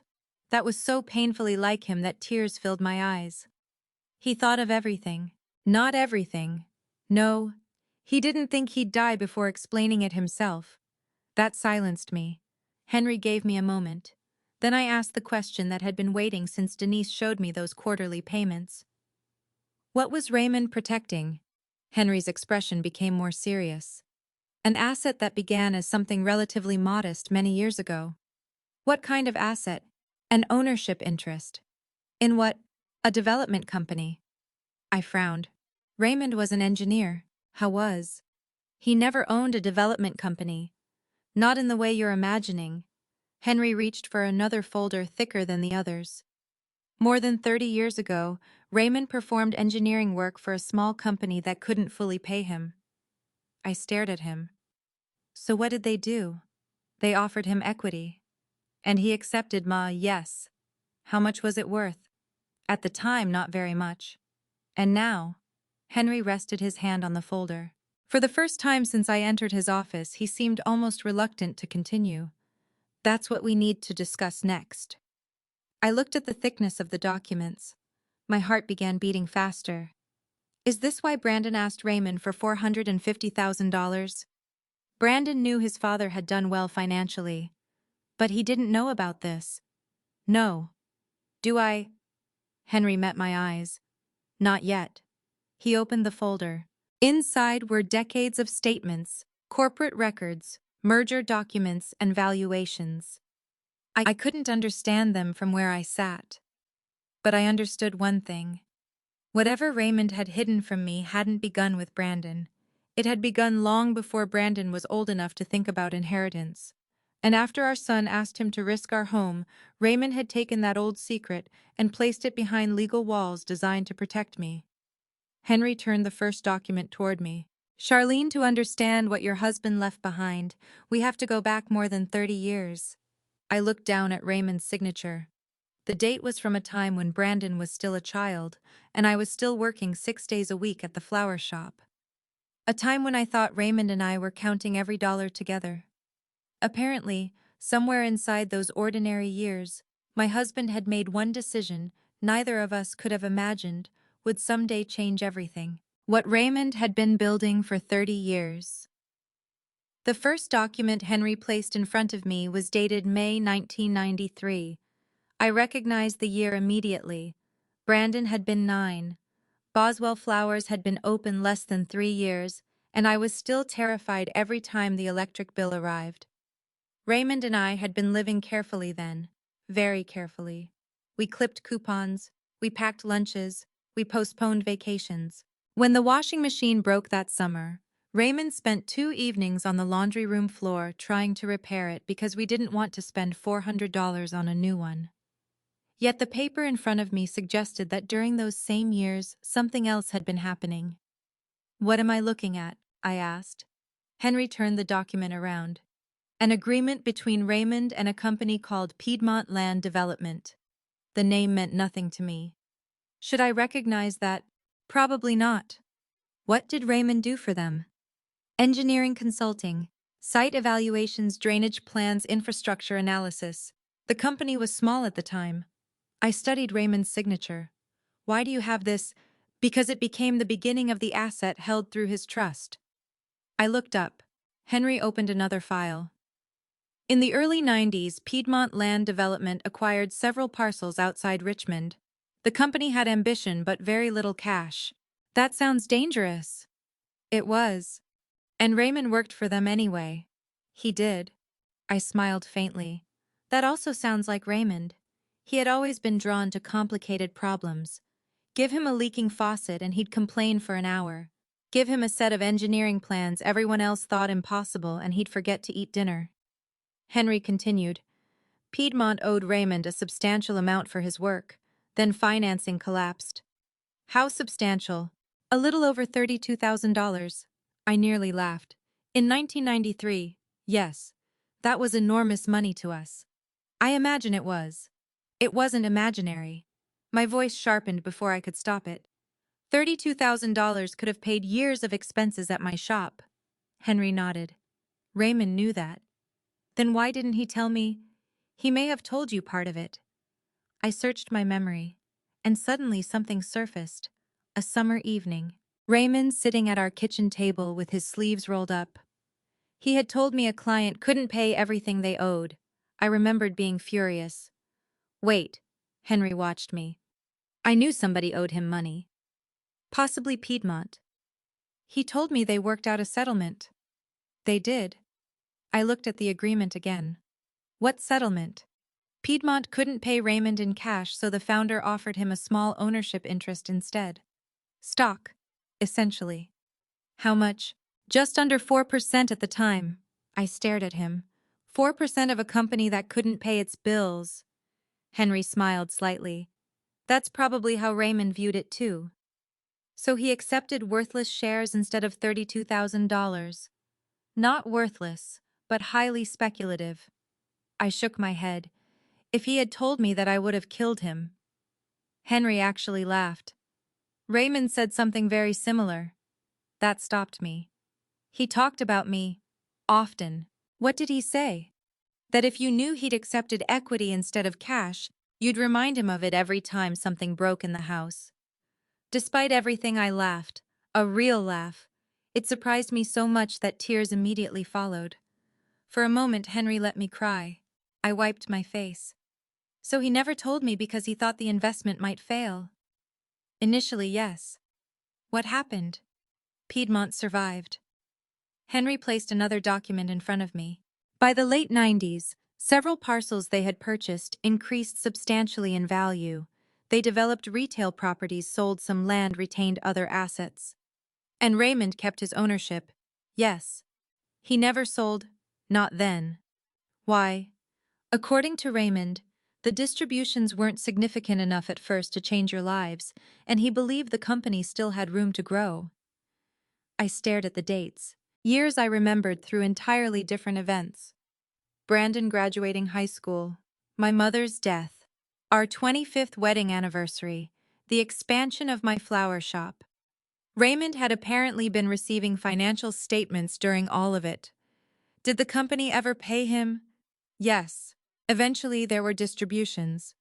Where did the money go? Mostly back into investments. I looked at him. Raymond reinvested it. Almost all of it. Without telling me. Henry paused. Yes. That old anger returned. People keep describing this as though it's romantic. My husband's secretly building something for me. I don't think Raymond expected you to see it that way. Good. I pushed the document away. Because right now it feels like he made decisions involving our financial life without me. Henry nodded. That's fair. I appreciated that he didn't try to polish the truth. He should have told you, Henry said. I told him that myself. When? More than once. What did he say? That once he told you it would become part of your shared life. It was part of our shared life. Legally and emotionally, I understand your point. But Raymond didn't. He believed there was a distinction between money your household depended on and an investment he considered uncertain. I looked down at the papers. He was wrong. Perhaps. That perhaps irritated me, but I let it go. What happened to Piedmont? Henry pulled out a chart. Over the next 2 decades, it expanded. The chart showed corporate names connected by lines. Piedmont Land Development became Piedmont Commercial Holdings. Then came partnerships, subsidiaries, property entities. I recognized some locations: shopping centers outside Richmond, office buildings near Short Pump, a warehouse complex near Interstate 95. Raymond owned part of all this, through his original interest and subsequent restructuring, yes. I stared at the page. But we weren't rich. Henry gave me a curious look. You weren't. I ran a flower shop. Raymond drove the same Buick for 12 years. That doesn't answer the question. It does to me. Henry leaned back. Charlene, wealth doesn't always look like spending. I thought about our house, our modest vacations, Raymond repairing things rather than replacing them. The years I'd worried about retirement. How much did he have? We're getting there. I sighed. You really enjoy saying that. Occupational hazard. I almost smiled. Henry continued through the records. In 2008, during the financial crisis, Piedmont nearly collapsed again. Raymond had refused to sell his interest. Later, the company recovered. In 2014, a regional investment group purchased a controlling stake. Raymond's original percentage changed through restructuring, but his holdings became more valuable. Did Brandon know any of this? No. Did anyone in the family? Not to my knowledge. Why did Raymond come to you 11 years ago? Because the asset had become valuable enough that ignoring estate planning would have been irresponsible. How valuable? Henry glanced at a document. At that point, roughly $1.5 million. I stopped breathing for a second. $1.5 million, approximately. 11 years ago. Yes. I thought of the arguments Raymond and I had around that time. Not serious arguments, ordinary marriage arguments. I once spent 3 weeks convincing him we could afford a new refrigerator. He had $1.5 million in an investment. You see why I'm angry? I do. He let me worry. Yes. He watched me calculate whether we could afford things. Yes. I stared at Henry. And you still liked him? Henry smiled sadly. Raymond wasn't perfect, Charlene. No. But he wasn't enjoying your worry either.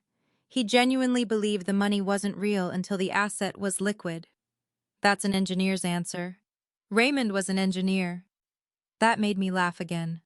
I hated that Henry was making me understand my husband when I wanted permission to be furious with him. Maybe both were possible.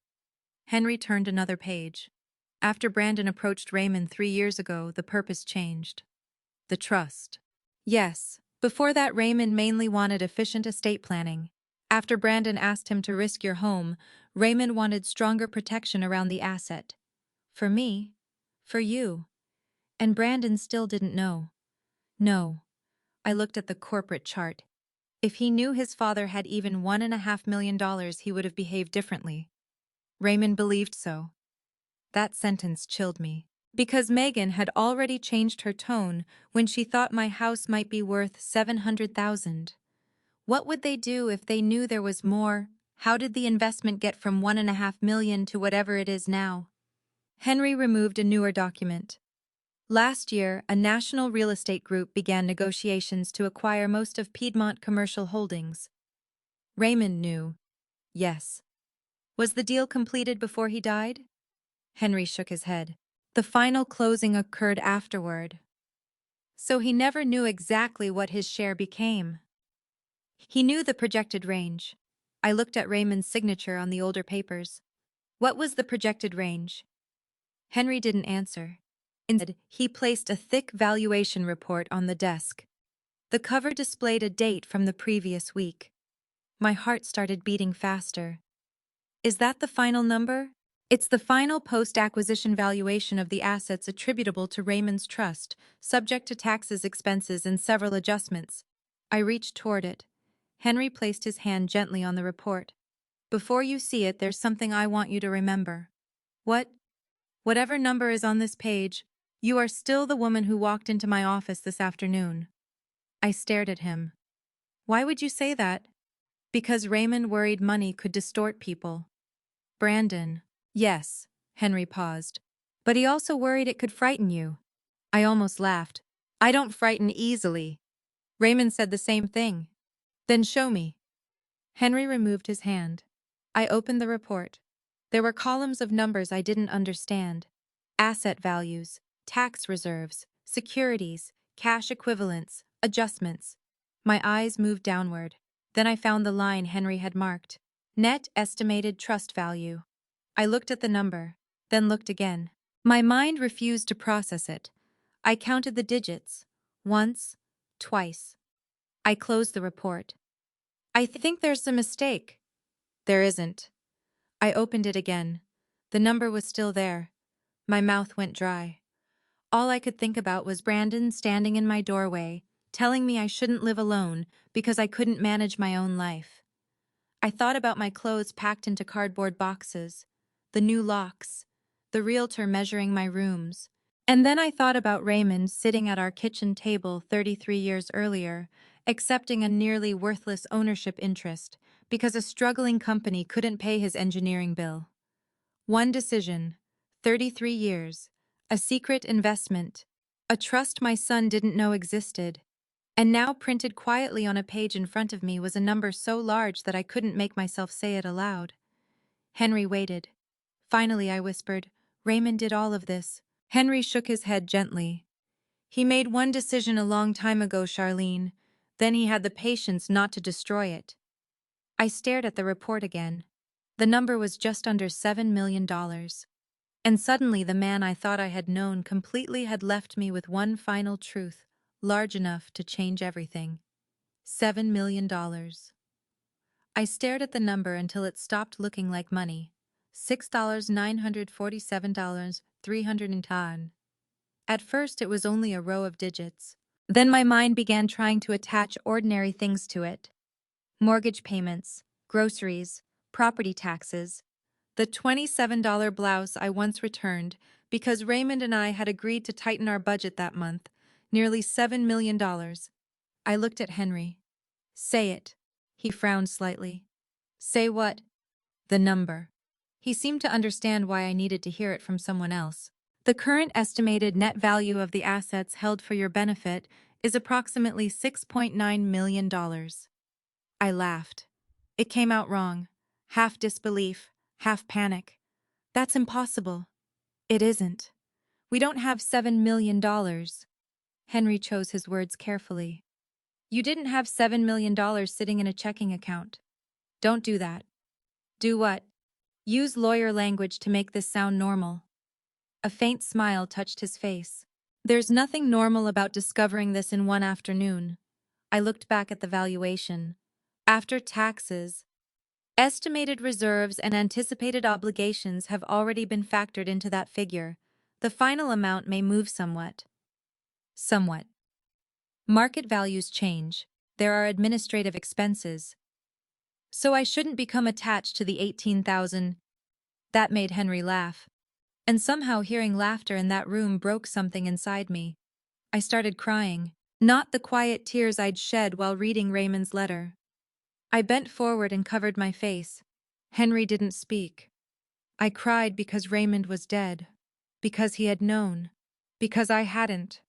Because my son had locked me out of a house worth a fraction of the money, now sitting behind legal walls with my name attached to it. And because the only person I wanted to turn to and say, "Can you believe this was the man who had created the secret?"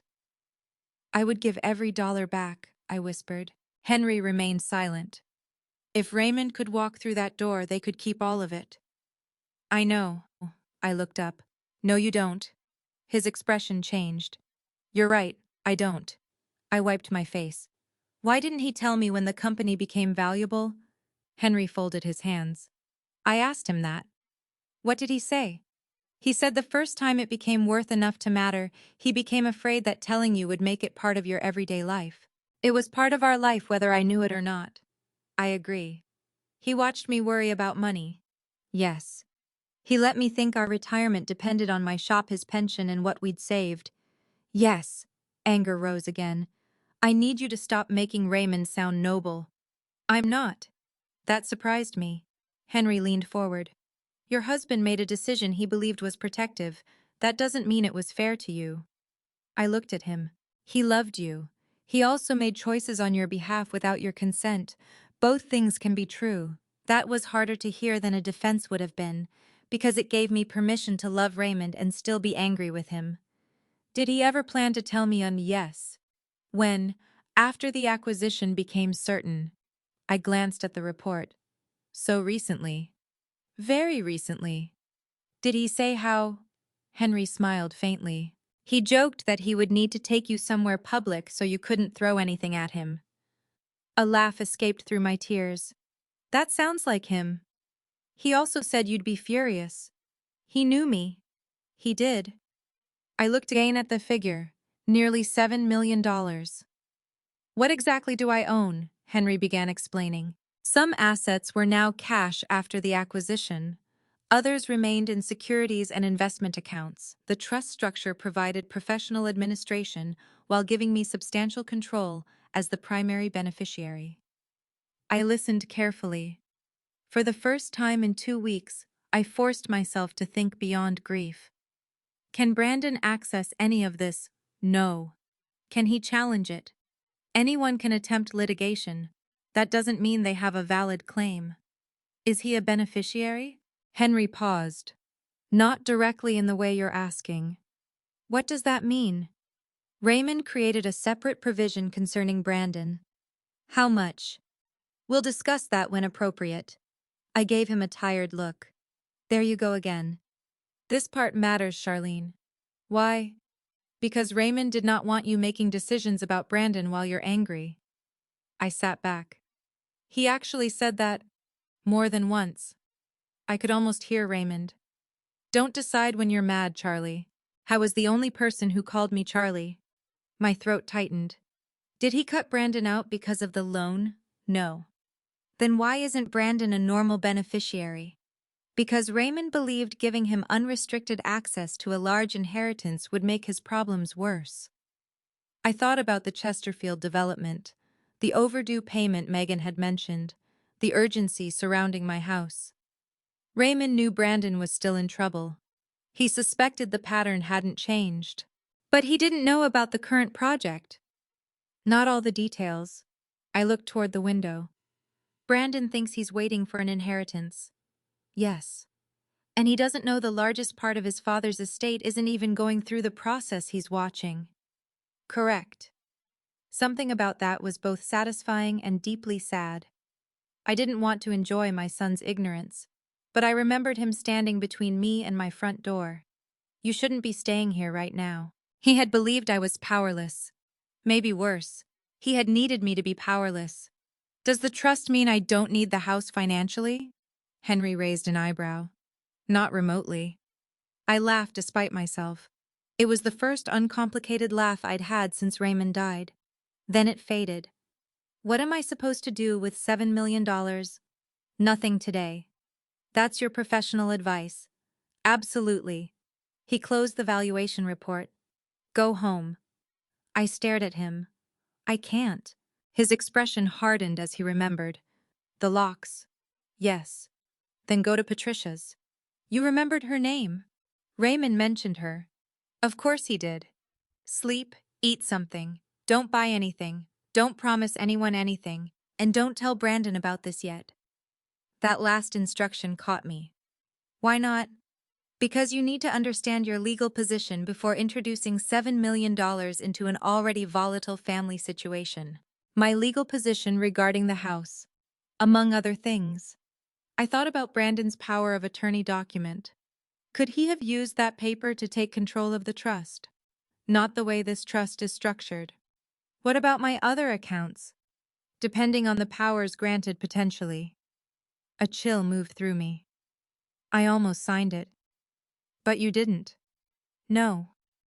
Good. Henry reached for another file. There's something else you should know.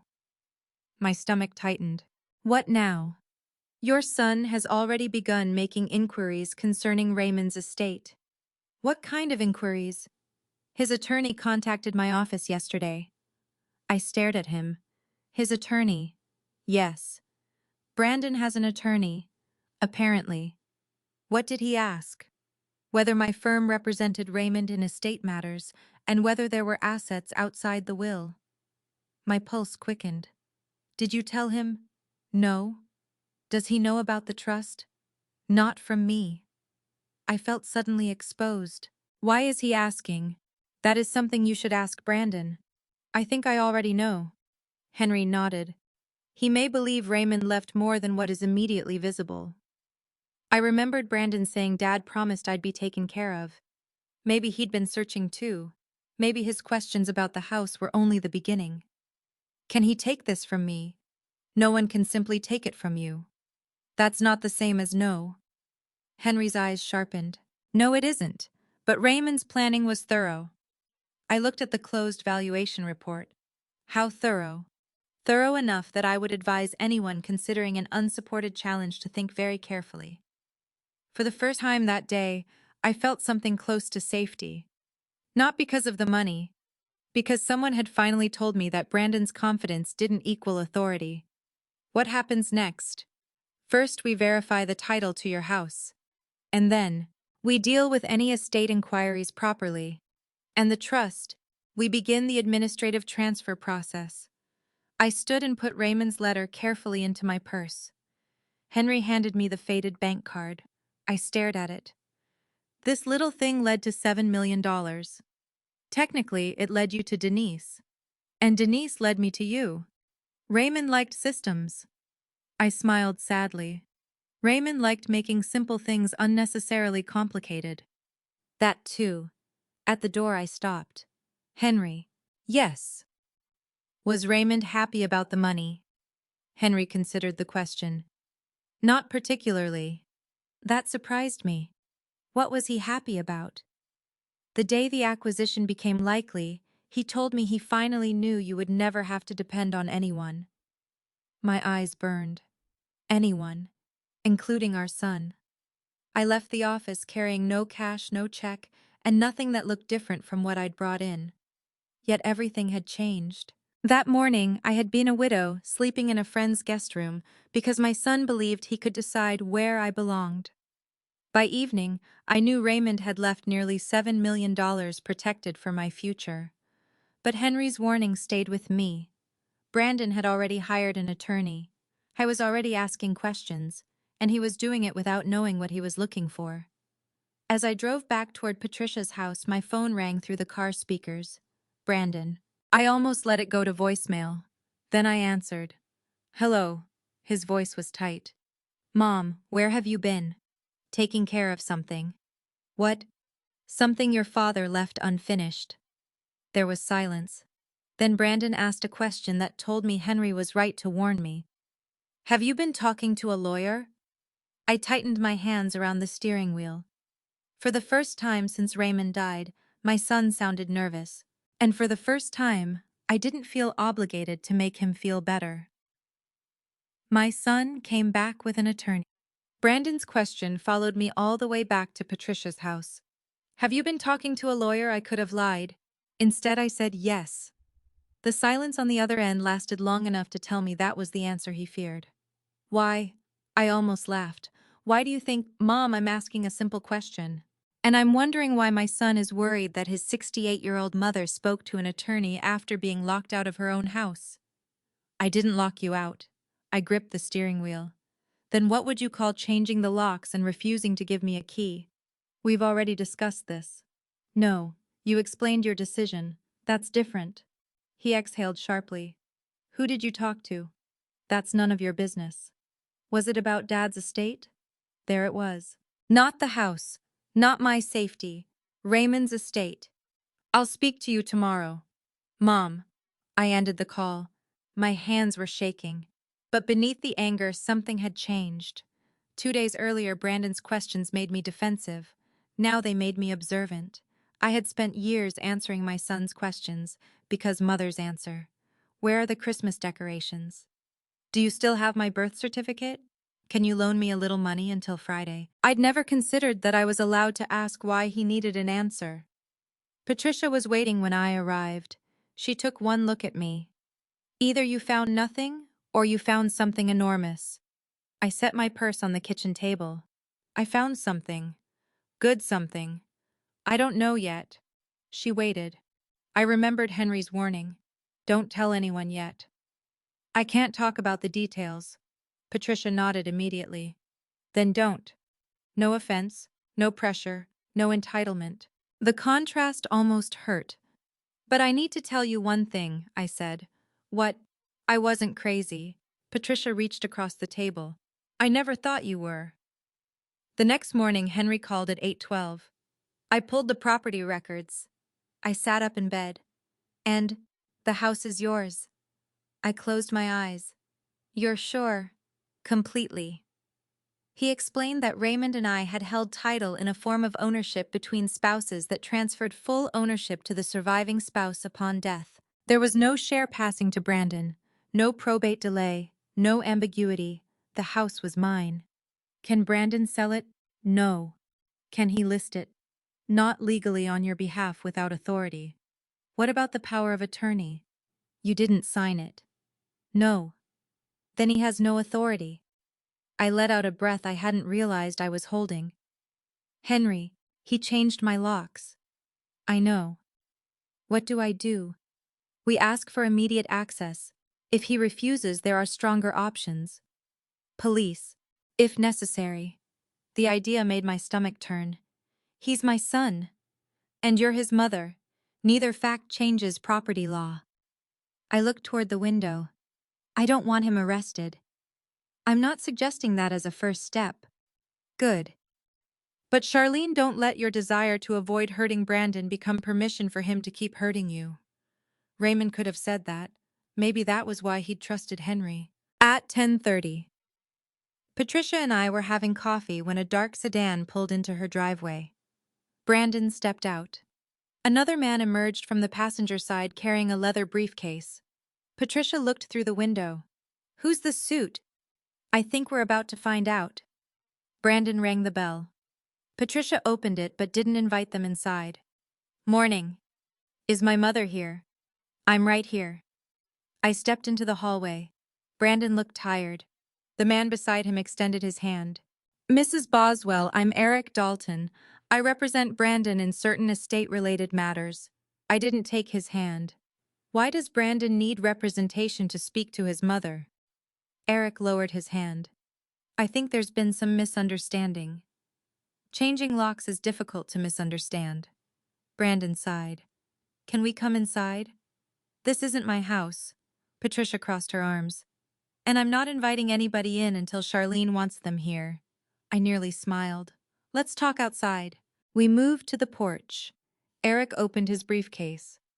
Brandon's concern is that decisions may be made regarding Raymond's estate before the family has a complete understanding of his intentions.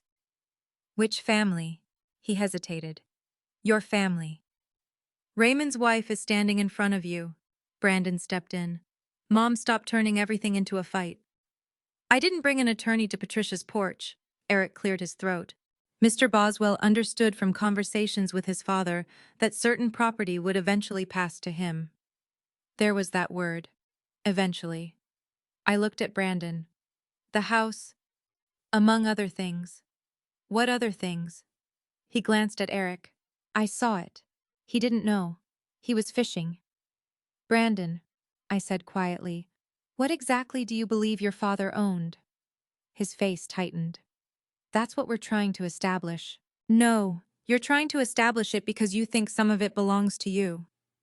Dad told me I'd be taken care of. You keep saying that.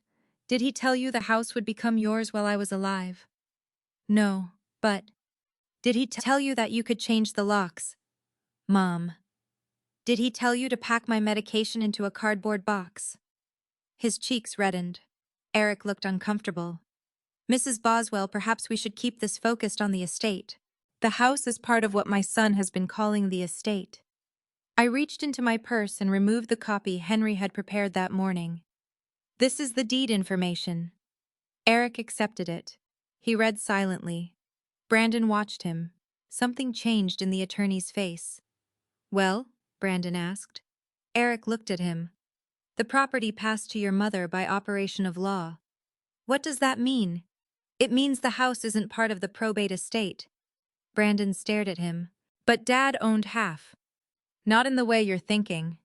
I watched my son's confidence collapse by degrees. So Mom owns it? Yes. All of it? Yes. The silence was almost unbearable. I should have felt triumphant. Instead, I felt tired. Brandon looked at me. You knew this. I learned it this morning. And you called a lawyer before talking to me.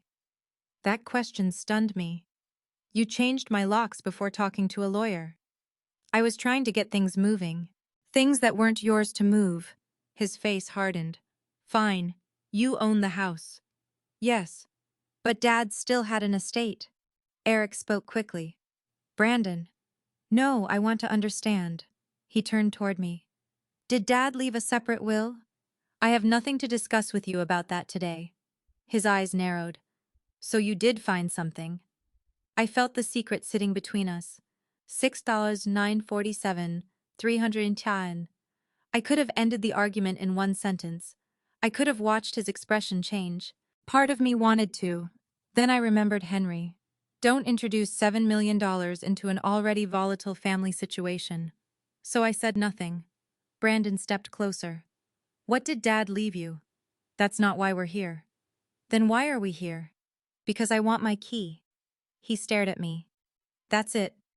No. I kept my voice steady. You will cancel every conversation with Lisa Garner about selling my house. You will remove anything you brought into it without my permission. And you will give me every key. Brandon looked embarrassed. You're making this sound criminal. I'm making it sound final. Patricia stood behind me silent. Eric closed his briefcase. Brandon, I recommend you comply. My son looked at his own attorney as if he'd been betrayed. Seriously. Yes. Brandon reached into his pocket. He removed a small key ring. My house key was attached to it. He held it out. I didn't take it immediately. Are there copies, too? Where one with me, one with Megan. I want both. I'll get hers. Today. He dropped the key into my palm. Such a small object. But when my fingers closed around it, I felt something return that had nothing to do with property. Authority. My authority over my own life. Brandon looked at me. Are you really going to do this? Do what? Treat me like some stranger trying to steal from you. My anger disappeared. What remained was sadness. I didn't change the locks on your house, Brandon. He looked away. You have no idea what I'm dealing with. Then tell me. I can't. Then stop expecting me to surrender things I own to solve problems you won't explain. His jaw tightened. He turned toward the driveway. Eric gave me a small nod before following. But Brandon stopped at the steps. Without turning around, he said, "Dad wouldn't have wanted this." For the first time, those words didn't shake me. "I think your father wanted me to make my own decisions." Brandon looked back. Something in my face must have frightened him. "Who did you talk to?" I said nothing. Was it someone Dad knew? Still nothing. "Mom, what did you find?" I closed my fingers around the key. My home. He stared at me for several seconds, then walked away. That afternoon, Henry accompanied me back to the house. Brandon had already left. I stood at the front door and inserted the new key. It turned. Inside the house smelled faintly of cardboard and furniture polish. Raymond's photograph was missing from the hallway table. I found it in a box marked personal. I put it back. Then I walked upstairs. For the first time since being locked out, I entered my bedroom. Raymond's sweater was still over the chair. His glasses were still beside the bed. I sat down and let myself cry. Not because I'd lost. Because I had won something I should never have been forced to fight for. Henry waited downstairs. When I finally joined him, he was standing beside the dining room window. "There's one more thing," he said. "What? Eric Dalton's office sent a formal inquiry this morning. About the estate." "Yes." "What are they looking for?" "Assets, trusts, anything Raymond may have held outside the obvious accounts." I looked toward the photograph I'd restored to the table. "Can they find it?" "Eventually, certain information may become relevant, but Brandon cannot simply demand access." I nodded. Then Henry said, "I think you should prepare yourself." "For what?" "Your son is going to realize the house wasn't the answer to his financial problems. And then," Henry's expression was grave, "then he's going to become much more interested in what his father actually left behind." I looked around the home Brandon had already treated like an inheritance. He had been willing to push me out for something worth a little over $700,000.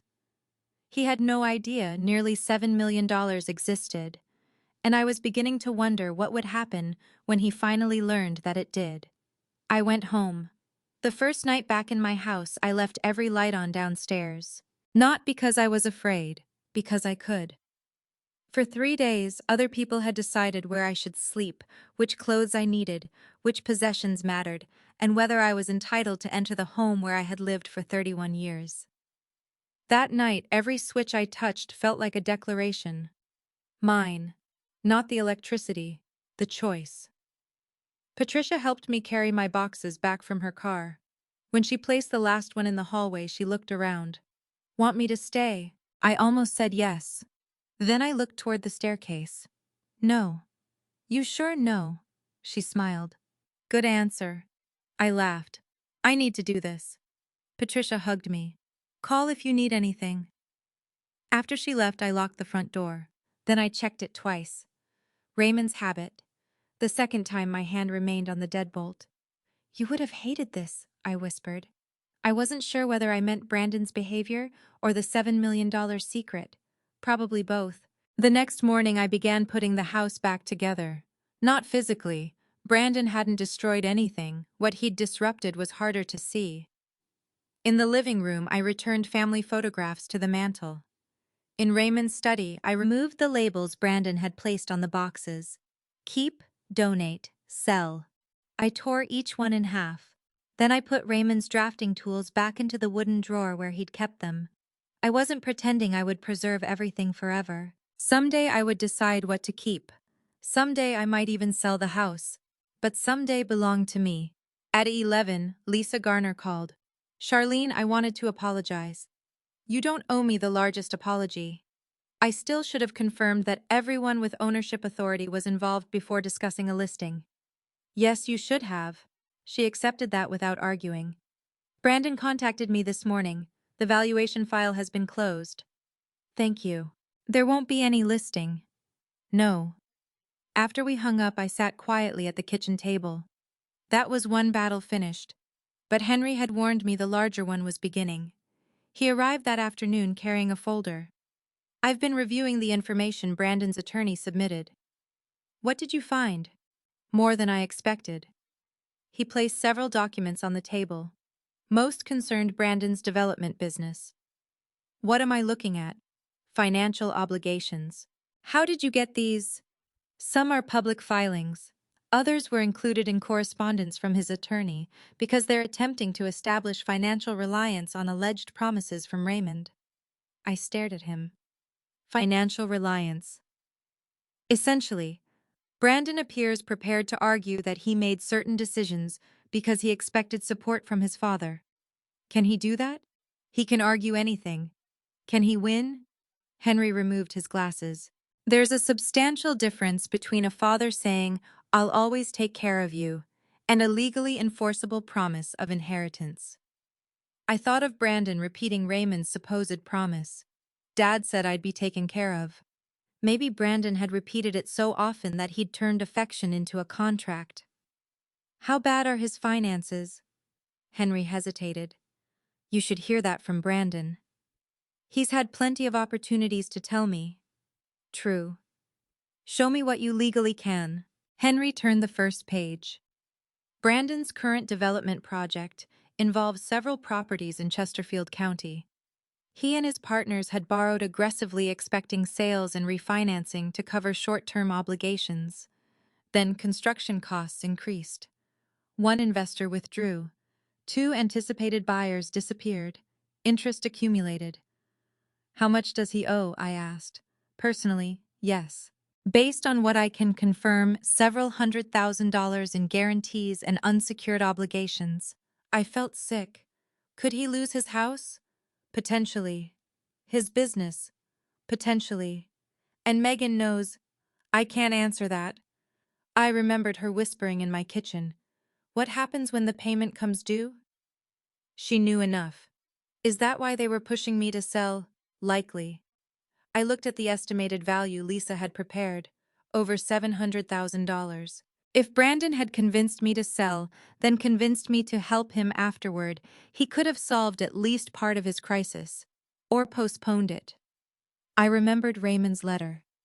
There is a difference between helping someone stand and letting them use you as the ground beneath their feet. He wasn't trying to steal the house, I said quietly. Henry waited. He was trying to get me to sell it voluntarily. That would have been much easier for him. And the power of attorney, that concerns me more. Why? Because it would have allowed him broad authority over your ordinary finances. But not Raymond's trust. No. I looked toward the kitchen drawer where the unsigned document remained. What if I had signed it? Then we would be having a much more complicated conversation. A chill went through me. I folded my arms. I want to speak to Brandon. Henry studied me. Today? Yes. About the trust? No. Good. I want him to tell me the truth about the debt. Brandon arrived shortly after 6, alone. I hadn't seen him alone since before Raymond died. For a few seconds we stood awkwardly in the foyer. His eyes moved around the house. He noticed the photographs restored to the mantel. You put everything back. Not everything. He nodded. Can I come in? The fact that he asked mattered. Yes.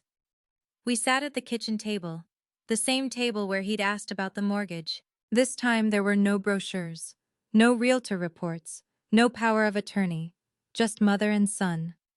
How much do you owe? I asked. His expression tightened. Henry's been investigating me. Answer the question. Mom. How much? He stared at his hands. I don't know the final number. That's not believable. It changes. Give me the number you know. He swallowed. Personally guaranteed a little over 300,000. I closed my eyes briefly. And the business? More. How much more? Close to $1 million across the project, but that's not all mine. How did this happen? He leaned back. Slowly. That answer at least sounded honest. He explained the project. Cost overruns, delays, A partner leaving. Loans used to cover other loans. Every time they thought they were 30 days from solving the problem, another problem appeared. Why didn't you tell me? What were you going to do? Be your mother. He looked away. Dad knew. 3 years ago. Brandon's head snapped toward me. You know about that? Yes. His face changed. What exactly do you know? That you asked him for $450,000. Silence. That he refused. Brandon said nothing. That you then suggested using this house as collateral. His cheeks reddened. That was different. How? It was a business opportunity. You asked your father to risk our home. I wasn't asking you to move. You were asking him to risk something that belonged to both of us without even speaking to me. He would never have lost the house. Then why did you need it as collateral? He looked away. That was answer enough. Did you tell Raymond the house would eventually be yours? His eyes returned to mine. He told Henry that. Did you?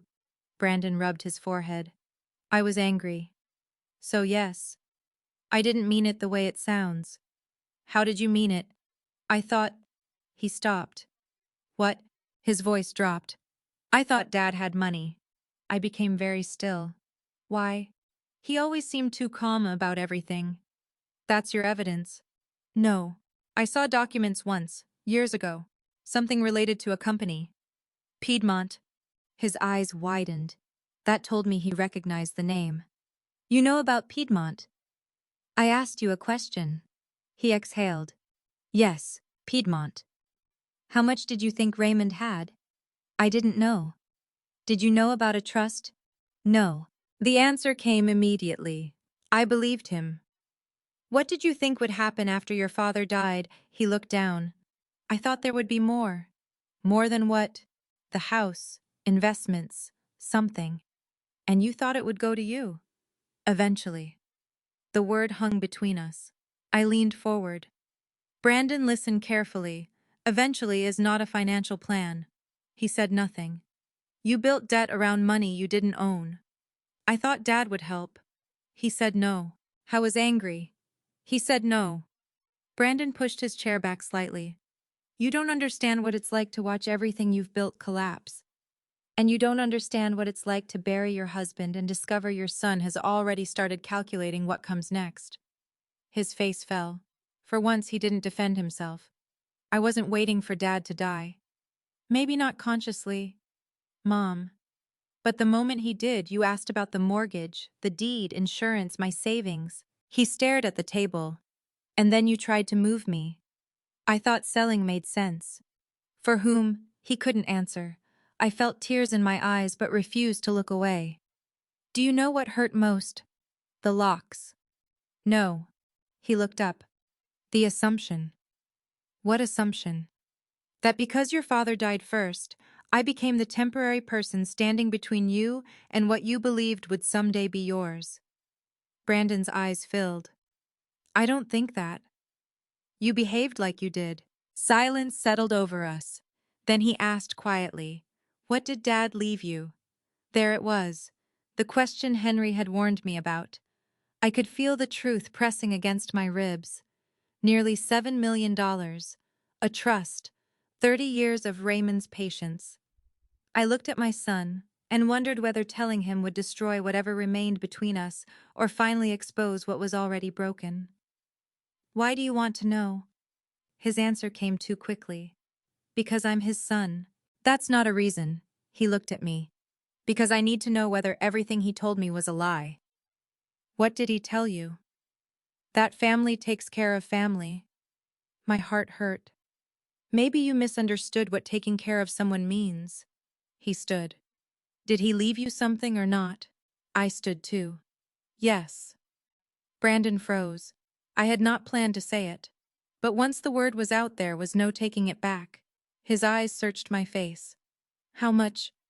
I thought about Henry's warning. I thought about Raymond's letter. And I thought about the man standing in front of me, not the little boy whose height was marked inside the hallway closet, but the 42-year-old man who had gambled on an inheritance he did not own. Not tonight, I said. His face tightened. Mom, you asked whether your father left something, I answered. Why won't you tell me? Because before we discuss what Raymond left behind, you need to understand one thing. What? I looked directly at him.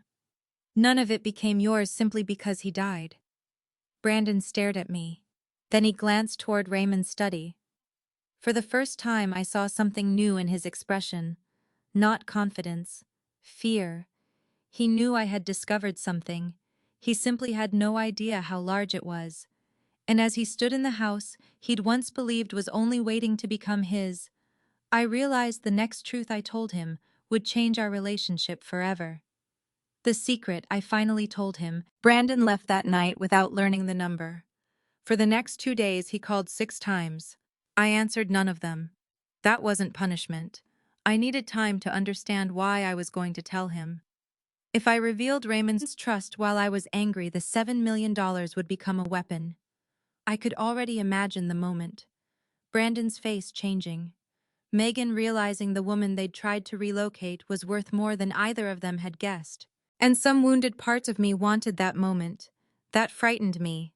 Raymond's money had existed in my life for less than a week, and already it was tempting me to use it for something it had never been intended to buy.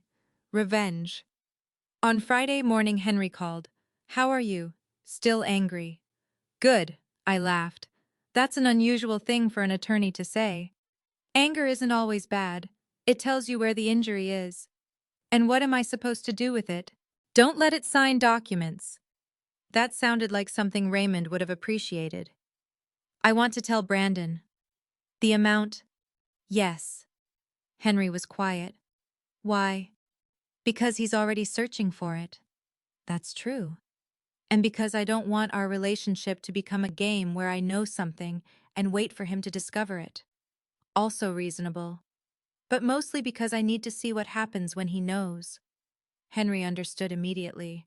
You want to know whether he sees you or the money? The words hurt. Yes. That afternoon I called Brandon. Come over at 6. Can Megan come? I almost said no. Then I changed my mind. Yes. If Megan had participated in decisions about my future, she could hear the truth too. They arrived exactly at 6. Megan was carrying a covered casserole. I almost smiled at the absurdity. She hadn't brought me dinner when I was sleeping at Patricia's. Now she had baked something. I made chicken tetrazzini, she said. Thank you. She placed it on the counter. Brandon didn't remove his coat. You said you wanted to talk. I do. We sat in the living room. Raymond's chair remained empty beside the fireplace. I had deliberately chosen that room. Maybe I wanted his presence there. Maybe I needed it. Brandon leaned forward. What did Dad leave? Megan touched his arm. Brandon. What we've been dancing around this for days. I looked at him. Before I answer, I want to ask you something. He sighed. Fine. If your father had left nothing beyond the house and ordinary retirement accounts, would you still be sitting here? His face tightened. Of course. Would you? I'm your son. That wasn't my question. Megan shifted uncomfortably. Charlene, we're all grieving. Yes, we are. I looked at her. And grief didn't make you bring a realtor into my home. Her face flushed. That was Brandon's decision. Brandon turned. Seriously. I'm not saying I disagreed. I'm saying you arranged it. Their eyes met. There it was, the first crack. Money hadn't even been mentioned yet. I don't want another argument, I said. I want both of you to understand why I'm telling you this. Brandon looked back at me. Then tell us. Your father had an investment. His expression changed immediately. Piedmont. Yes. He sat straighter. I knew it. You knew the name. You didn't know what it was. How much? I ignored the question. More than 30 years ago, Raymond did engineering work for Piedmont Land Development. They couldn't fully pay him, so he accepted an ownership interest. Megan's eyes moved between us. Ownership? Yes. What happened to it? Brandon asked. He kept it. All these years? Yes. I explained the expansion, the mergers, the reinvested distributions, the acquisition. Brandon barely moved. Megan did. She leaned forward with every sentence. Finally, Brandon interrupted. Mom, how much I looked toward Raymond's chair. For 1 second I wanted him there so badly that the room blurred. Then I faced my son.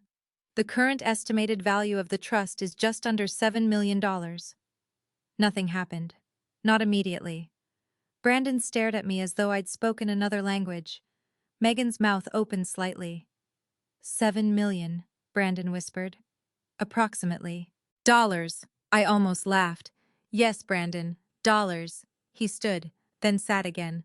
That's impossible. That's what I said. $7 million. Close to it. Megan recovered first. Charlene, that's incredible. Her voice had changed. Not dramatically, just enough. Warm, soft, almost excited. Raymond must have wanted to make sure the whole family was secure. I looked at her. The trust was created primarily to make sure I was secure. Of course, she smiled quickly. That's what I mean.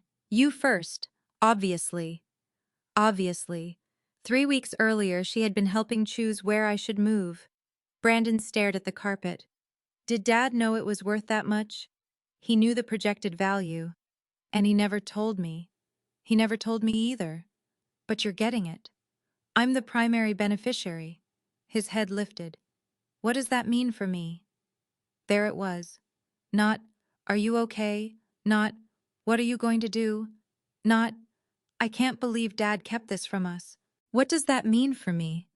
I felt something inside me become very calm. Nothing automatically, Brandon blinked. What? You don't automatically receive any portion of the $7 million. He laughed once. That's ridiculous. Why? Because I'm his son. Yes. So being Raymond's son does not make you owner of Raymond's assets. Megan stepped in. I think what Brandon means is that Raymond always believed in family. So do I. And 7 million is more than one person needs. The room went silent. Megan realized what she'd said. I didn't mean it like that. How did you mean it? I just mean that this could solve so many problems. Brandon shot her a look. Stop. No, Brandon, we need to be honest. She turned to me. Your son is in a financial crisis. You now have the ability to fix it without changing your lifestyle at all. There it was. The transformation Henry had warned me about. The money had been mine for only a few days, and already someone else had calculated what I didn't need. Megan, do you know why Raymond structured the trust this way? She shook her head. Because he was afraid of exactly this conversation. Her face went pale. Brandon stood. Don't put that on us. I'm not putting anything on you. You're saying Dad hid $7 million because of me.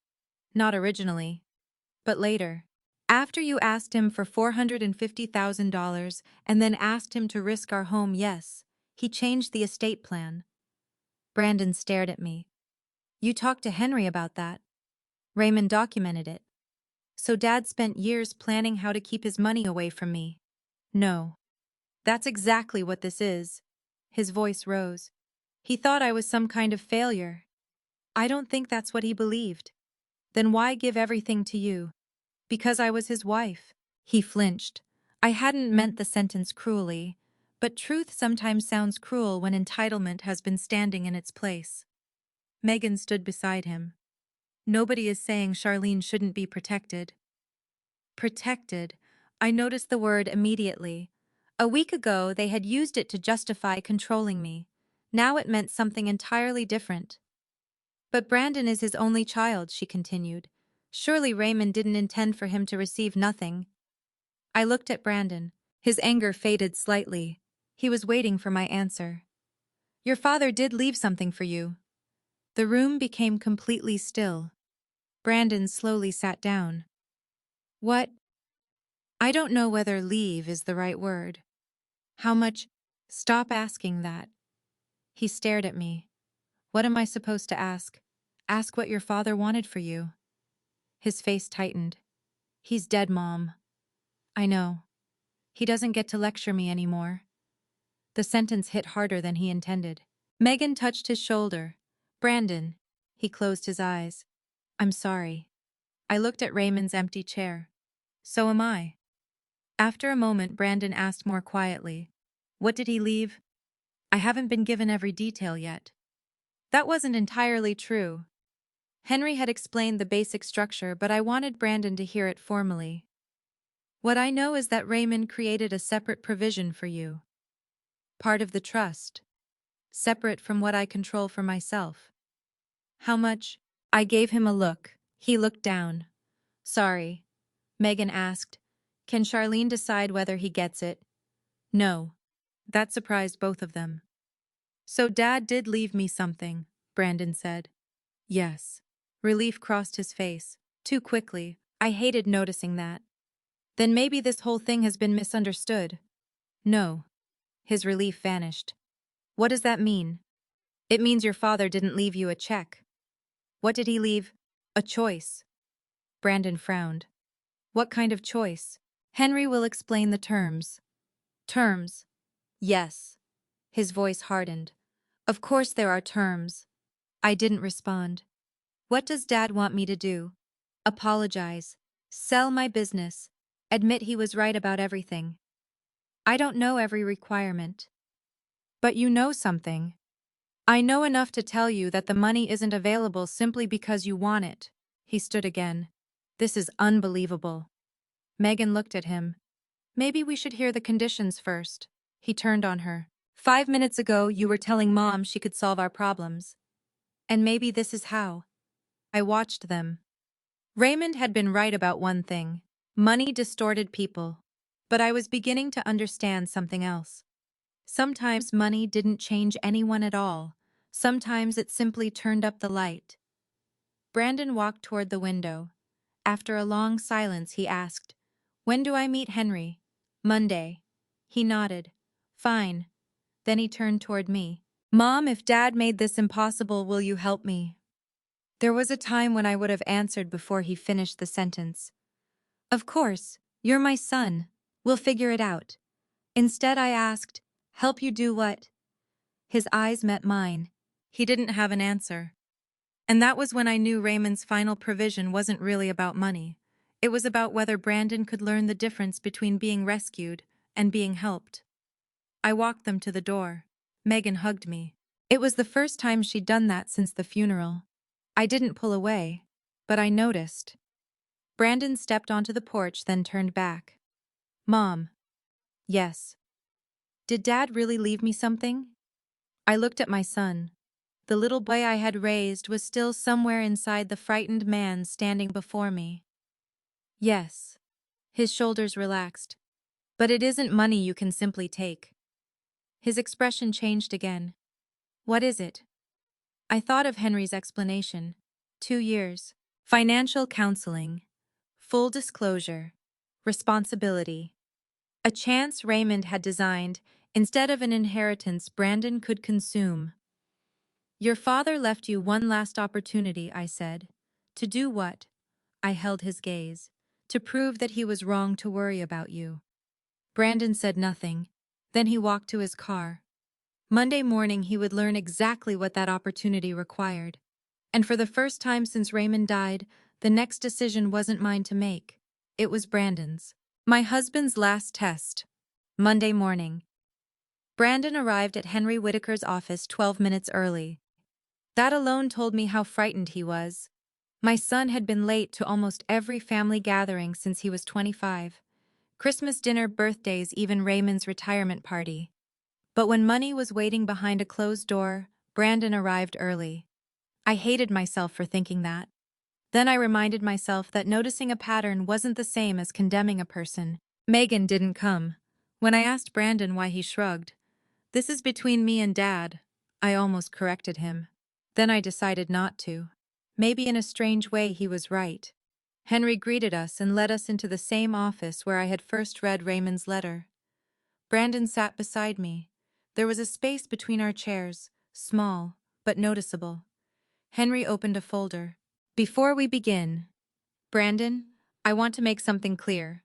What I'm about to explain isn't controlled by your mother." Brandon glanced at me. "I know." "No, I need you to understand that. Charlene cannot simply waive these requirements because you ask her to." "Fine." And the primary trust established for Charlene's benefit is separate. Brandon's jaw tightened. I understand. Henry studied him. Then he continued. Your father created a conditional fund for you. How much? Henry didn't react to the question. $250,000. Brandon froze. I watched his face. $250,000 was a fraction of Raymond's larger trust, but in Brandon's financial condition, it could change everything. He leaned forward. When do I get it? Henry folded his hands. You don't. Brandon blinked. What? You don't receive $250,000 directly. Then what does conditional fund mean? It means the funds may be used for your benefit if specific requirements are satisfied. Brandon laughed bitterly. Of course. Would you like to hear them? I'm here, aren't I? Henry didn't respond to the hostility. First, you must provide complete disclosure of your personal debts, guarantees, business obligations, and any liabilities that could reasonably affect your financial position. Brandon frowned. To who? An independent financial counselor and the fiduciary administrator. Why? Because your father didn't want money applied to problems nobody fully understood. I understand my own problems. Henry remained calm. Based on the information available, Raymond wasn't convinced of that. Brandon looked at me. Did you tell him about my current debt? No. Then how would Dad know? He didn't know the current numbers, Henry said. These provisions were created 3 years ago. Brandon stared at him. 3 years. The Henrico Project. The request for $450,000. The house as collateral. I could almost see him putting the pieces together. What else, he asked. You must participate in professional financial counseling. For how long? Long enough to establish and follow a documented plan. I'm 42 years old. Yes. I don't need someone teaching me how to make a budget. Henry glanced at the file. Your current creditors may disagree. Brandon's face reddened. I almost intervened. Old instinct. Protect my child from embarrassment. Then I remembered Raymond's letter. Helping someone stand was not the same as becoming the ground beneath them. I stayed quiet. Henry continued. Third, you must demonstrate financial stability over a 2-year period. Brandon stared. 2 years? Yes. I don't have 2 years. The fund does. My business could collapse in 2 months. Then the fund isn't designed to save your business. What is it designed to save? Henry paused. You. The room went silent. Brandon looked away. Henry continued. If you comply with the conditions, approved distributions may be made toward qualifying debt reduction, restructuring, or financially responsible future investments. So I can't touch the money. Correct. Who decides what's responsible? The fiduciary administrator, guided by the trust terms and professional recommendations. This is insane. No. Henry's voice remained quiet. It's restrictive. That's different. Brandon stood. This is Dad controlling me from the grave. I looked at him. Sit down. He turned toward me. You're okay with this? I didn't create it. But you're okay with it? I haven't decided how I feel. That's convenient. Brandon. No, Mom. He leaves you almost $7 million with control over your life, and he leaves me homework. The cruelty in his tone stung, but I heard something underneath it. Pain. Maybe he thought I needed protection and you needed accountability. Brandon laughed. Accountability. There's the word. Henry waited until Brandon sat again. There's one final provision. Of course there is. If you refuse the conditions entirely, the fund does not revert to Charlene. Brandon frowned. Where does it go? After the applicable period, it transfers to a scholarship fund supporting students entering engineering and skilled technical fields in Virginia. Brandon stared at him. So Dad would rather give my money to strangers. Henry's expression sharpened. It isn't your money. The sentence landed hard. Brandon looked at him. Henry continued. That distinction is central to everything Raymond wrote. Brandon's face went pale. I saw anger gathering again. Then Henry removed an envelope. I believe you should hear your father's reasoning before deciding what he intended. Brandon's eyes fixed on the envelope. Another letter. Instructions attached to the provision. To me. About you. Brandon looked almost disappointed. Henry unfolded the document. Would you like me to read it? My son hesitated, then nodded. Henry began. Brandon is my son, and I love him. If he is hearing this, he may believe these conditions mean I lost faith in him. The opposite is true. Brandon's expression shifted. Henry continued. If I believed Brandon incapable of changing, I would leave him nothing. I created this because I believe the man he can still become is worth more than the mistakes he has made. I felt tears forming. Brandon stared at the floor. I have helped my son financially before. Too often, perhaps. Each time I told myself I was giving him another chance. Looking back, I sometimes removed the consequence before he had the opportunity to learn from it. Henry paused. I remembered all those mysterious recoveries in Brandon's life. Raymond had rescued him. Quietly. Repeatedly. And maybe both of us had mistaken rescue for love. Henry read on. The day Brandon asked me to secure his loan against our home changed something for me. Not because he needed help. Everyone needs help sometimes. It changed because he spoke about the house as though Charlene and I were merely holding it until it became his. Brandon closed his eyes. My chest hurt. I don't want my son punished for that sentence. People say ugly things when they are afraid, but I also don't want to leave him enough money to make sure he never has to understand why the sentence was wrong. Henry's voice softened. If Brandon accepts these conditions, the money should help him build stability after he begins building it himself. If he refuses, then giving him the money would only prove my concern was justified. Brandon suddenly stood. Stop. Henry lowered the paper. There's only a little more. I said stop.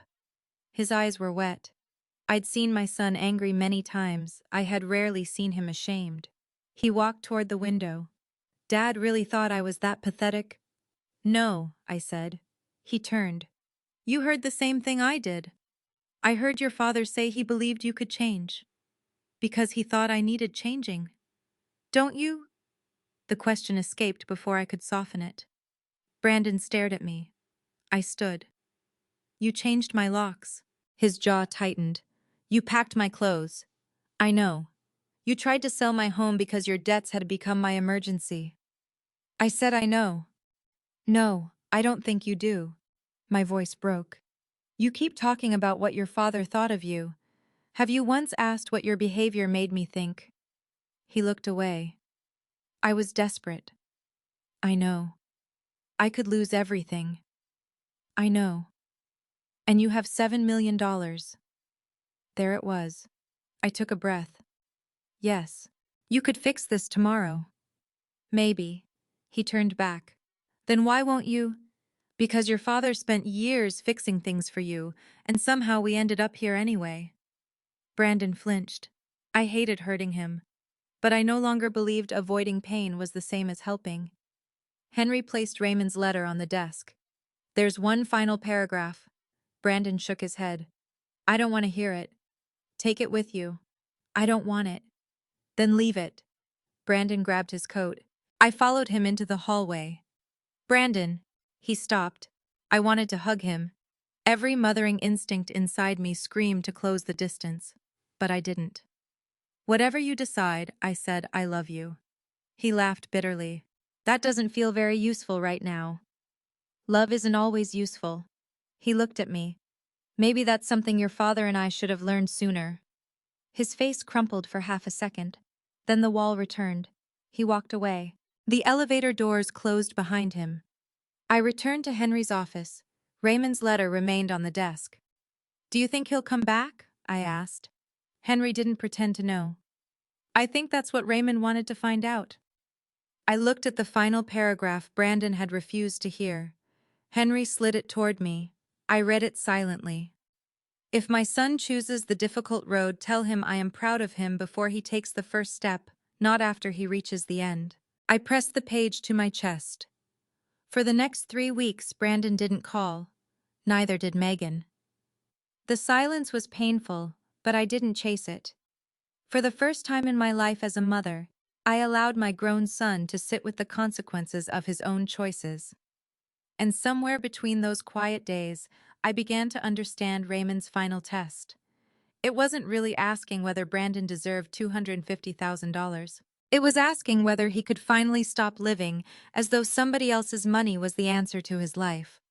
What $7 million could never buy, for 26 days after Brandon walked out of Henry's office. I didn't hear my son's voice. At first I counted the days. Then I stopped. That was harder than calling him. Every instinct I had developed over 42 years of motherhood told me to reach for the phone. When Brandon was 8 and angry with me, I went to his room. When he was 17 and heartbroken, I sat beside him until 2 in the morning. When he was 34 and his first major business deal collapsed, I drove across Richmond with a casserole because feeding someone was the only way I knew to say, "You don't have to carry this alone." But this time carrying it for him was part of the problem. So I waited. And while I waited, I began learning how to live in my own life again. I didn't sell the house. Not because I had decided to remain there forever. Because I wanted my first major decision after Raymond's death to come from desire rather than pressure. I hired a locksmith and replaced the locks again. That time I chose them. I gave Patricia a spare key. Nobody else. Raymond's study took longer. For weeks I couldn't enter without expecting to see him behind the desk. Eventually I stopped trying to preserve the room like a museum. I donated old technical manuals. I kept his drafting instruments. I moved his desk beside the window and placed a comfortable reading chair where filing cabinets had been. On one shelf, I put the faded Commonwealth Heritage Bank card in a small wooden box beside Raymond's letter. Not because the card was worth anything, because it reminded me how something seemingly insignificant had led me back to my own independence. Henry helped me assemble a team to manage the trust responsibly. The first meeting lasted nearly 3 hours. Investments, taxes, insurance, estate planning, charitable giving. By the end, my head hurt. But I refused to let anyone tell me I was too old to understand my own finances. Explain it again. I told them whenever something wasn't clear. And they did. I established enough income to know I would never have to depend financially on Brandon or anyone else.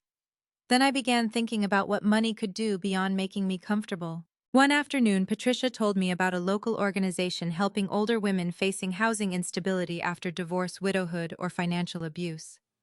The phrase housing instability stopped me. I remembered standing in my driveway while my clothes waited in cardboard boxes. I had Patricia. I had legal ownership.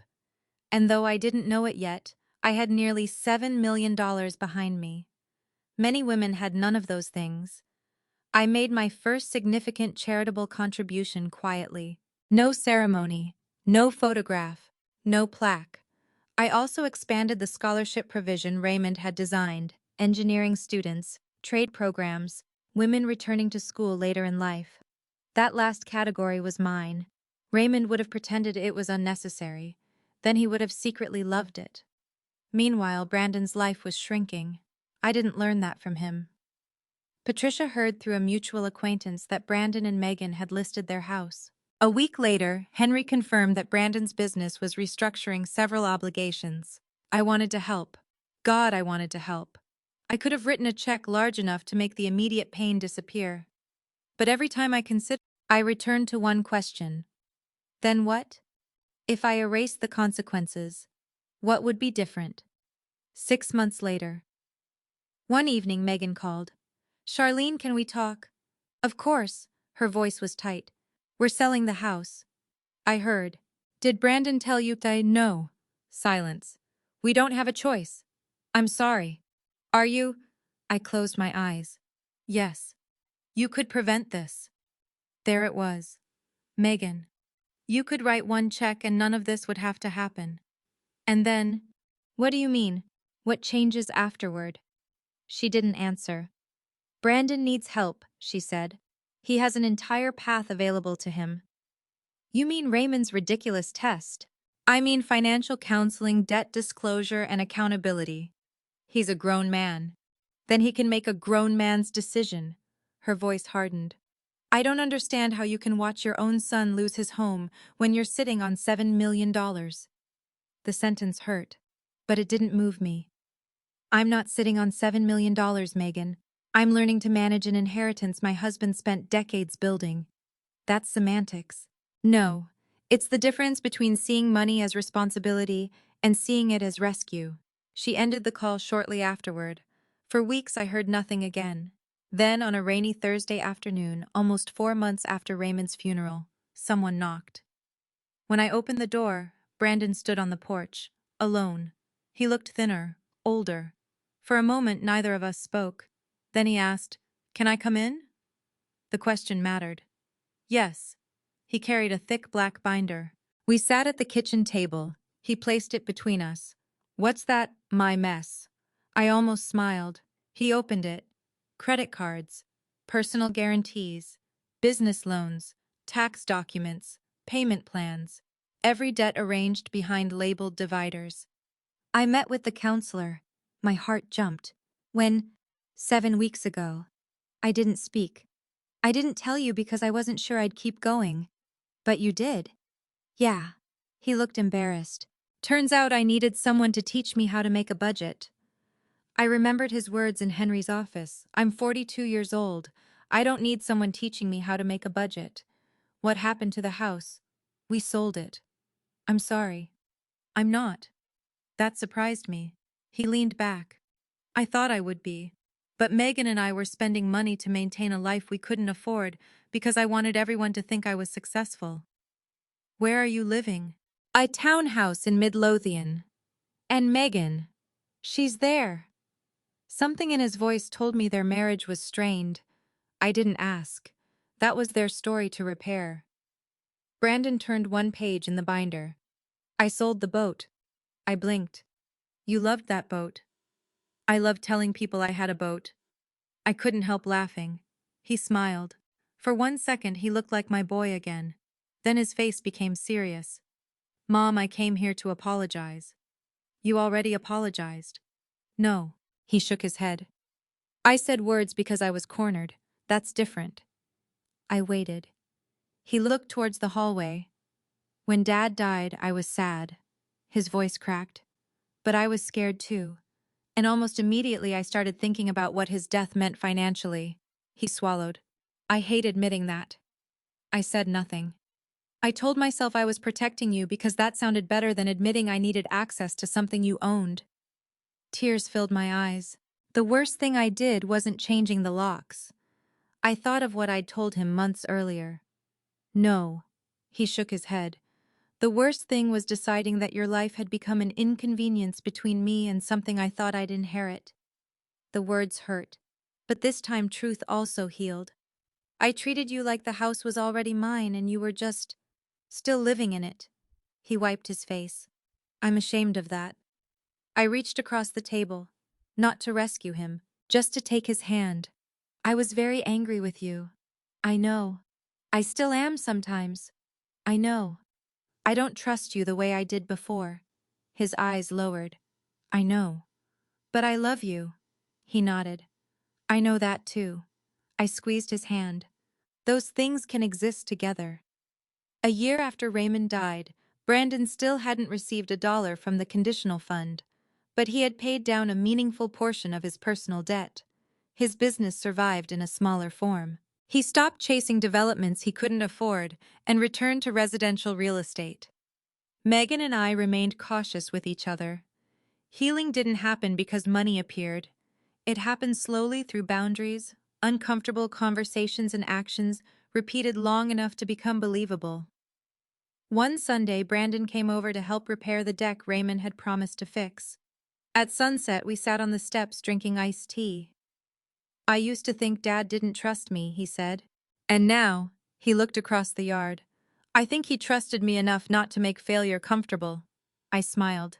That sounded like Raymond. After Brandon left, I went upstairs and opened the wooden box containing the old bank card. $7 million had changed my future. But it couldn't buy back my husband. It couldn't erase what Brandon had done. It couldn't purchase trust, forgiveness, or family. Those things had to be rebuilt without money. I finally understood what Raymond had truly left me. Not wealth, choice. The choice to stay in my home or leave it. The choice to help without surrendering myself. The choice to love my son without financing his mistakes. And the choice to forgive without handing back the keys to someone who had once locked me outside. For most of my life, I thought being a good mother meant always opening the door.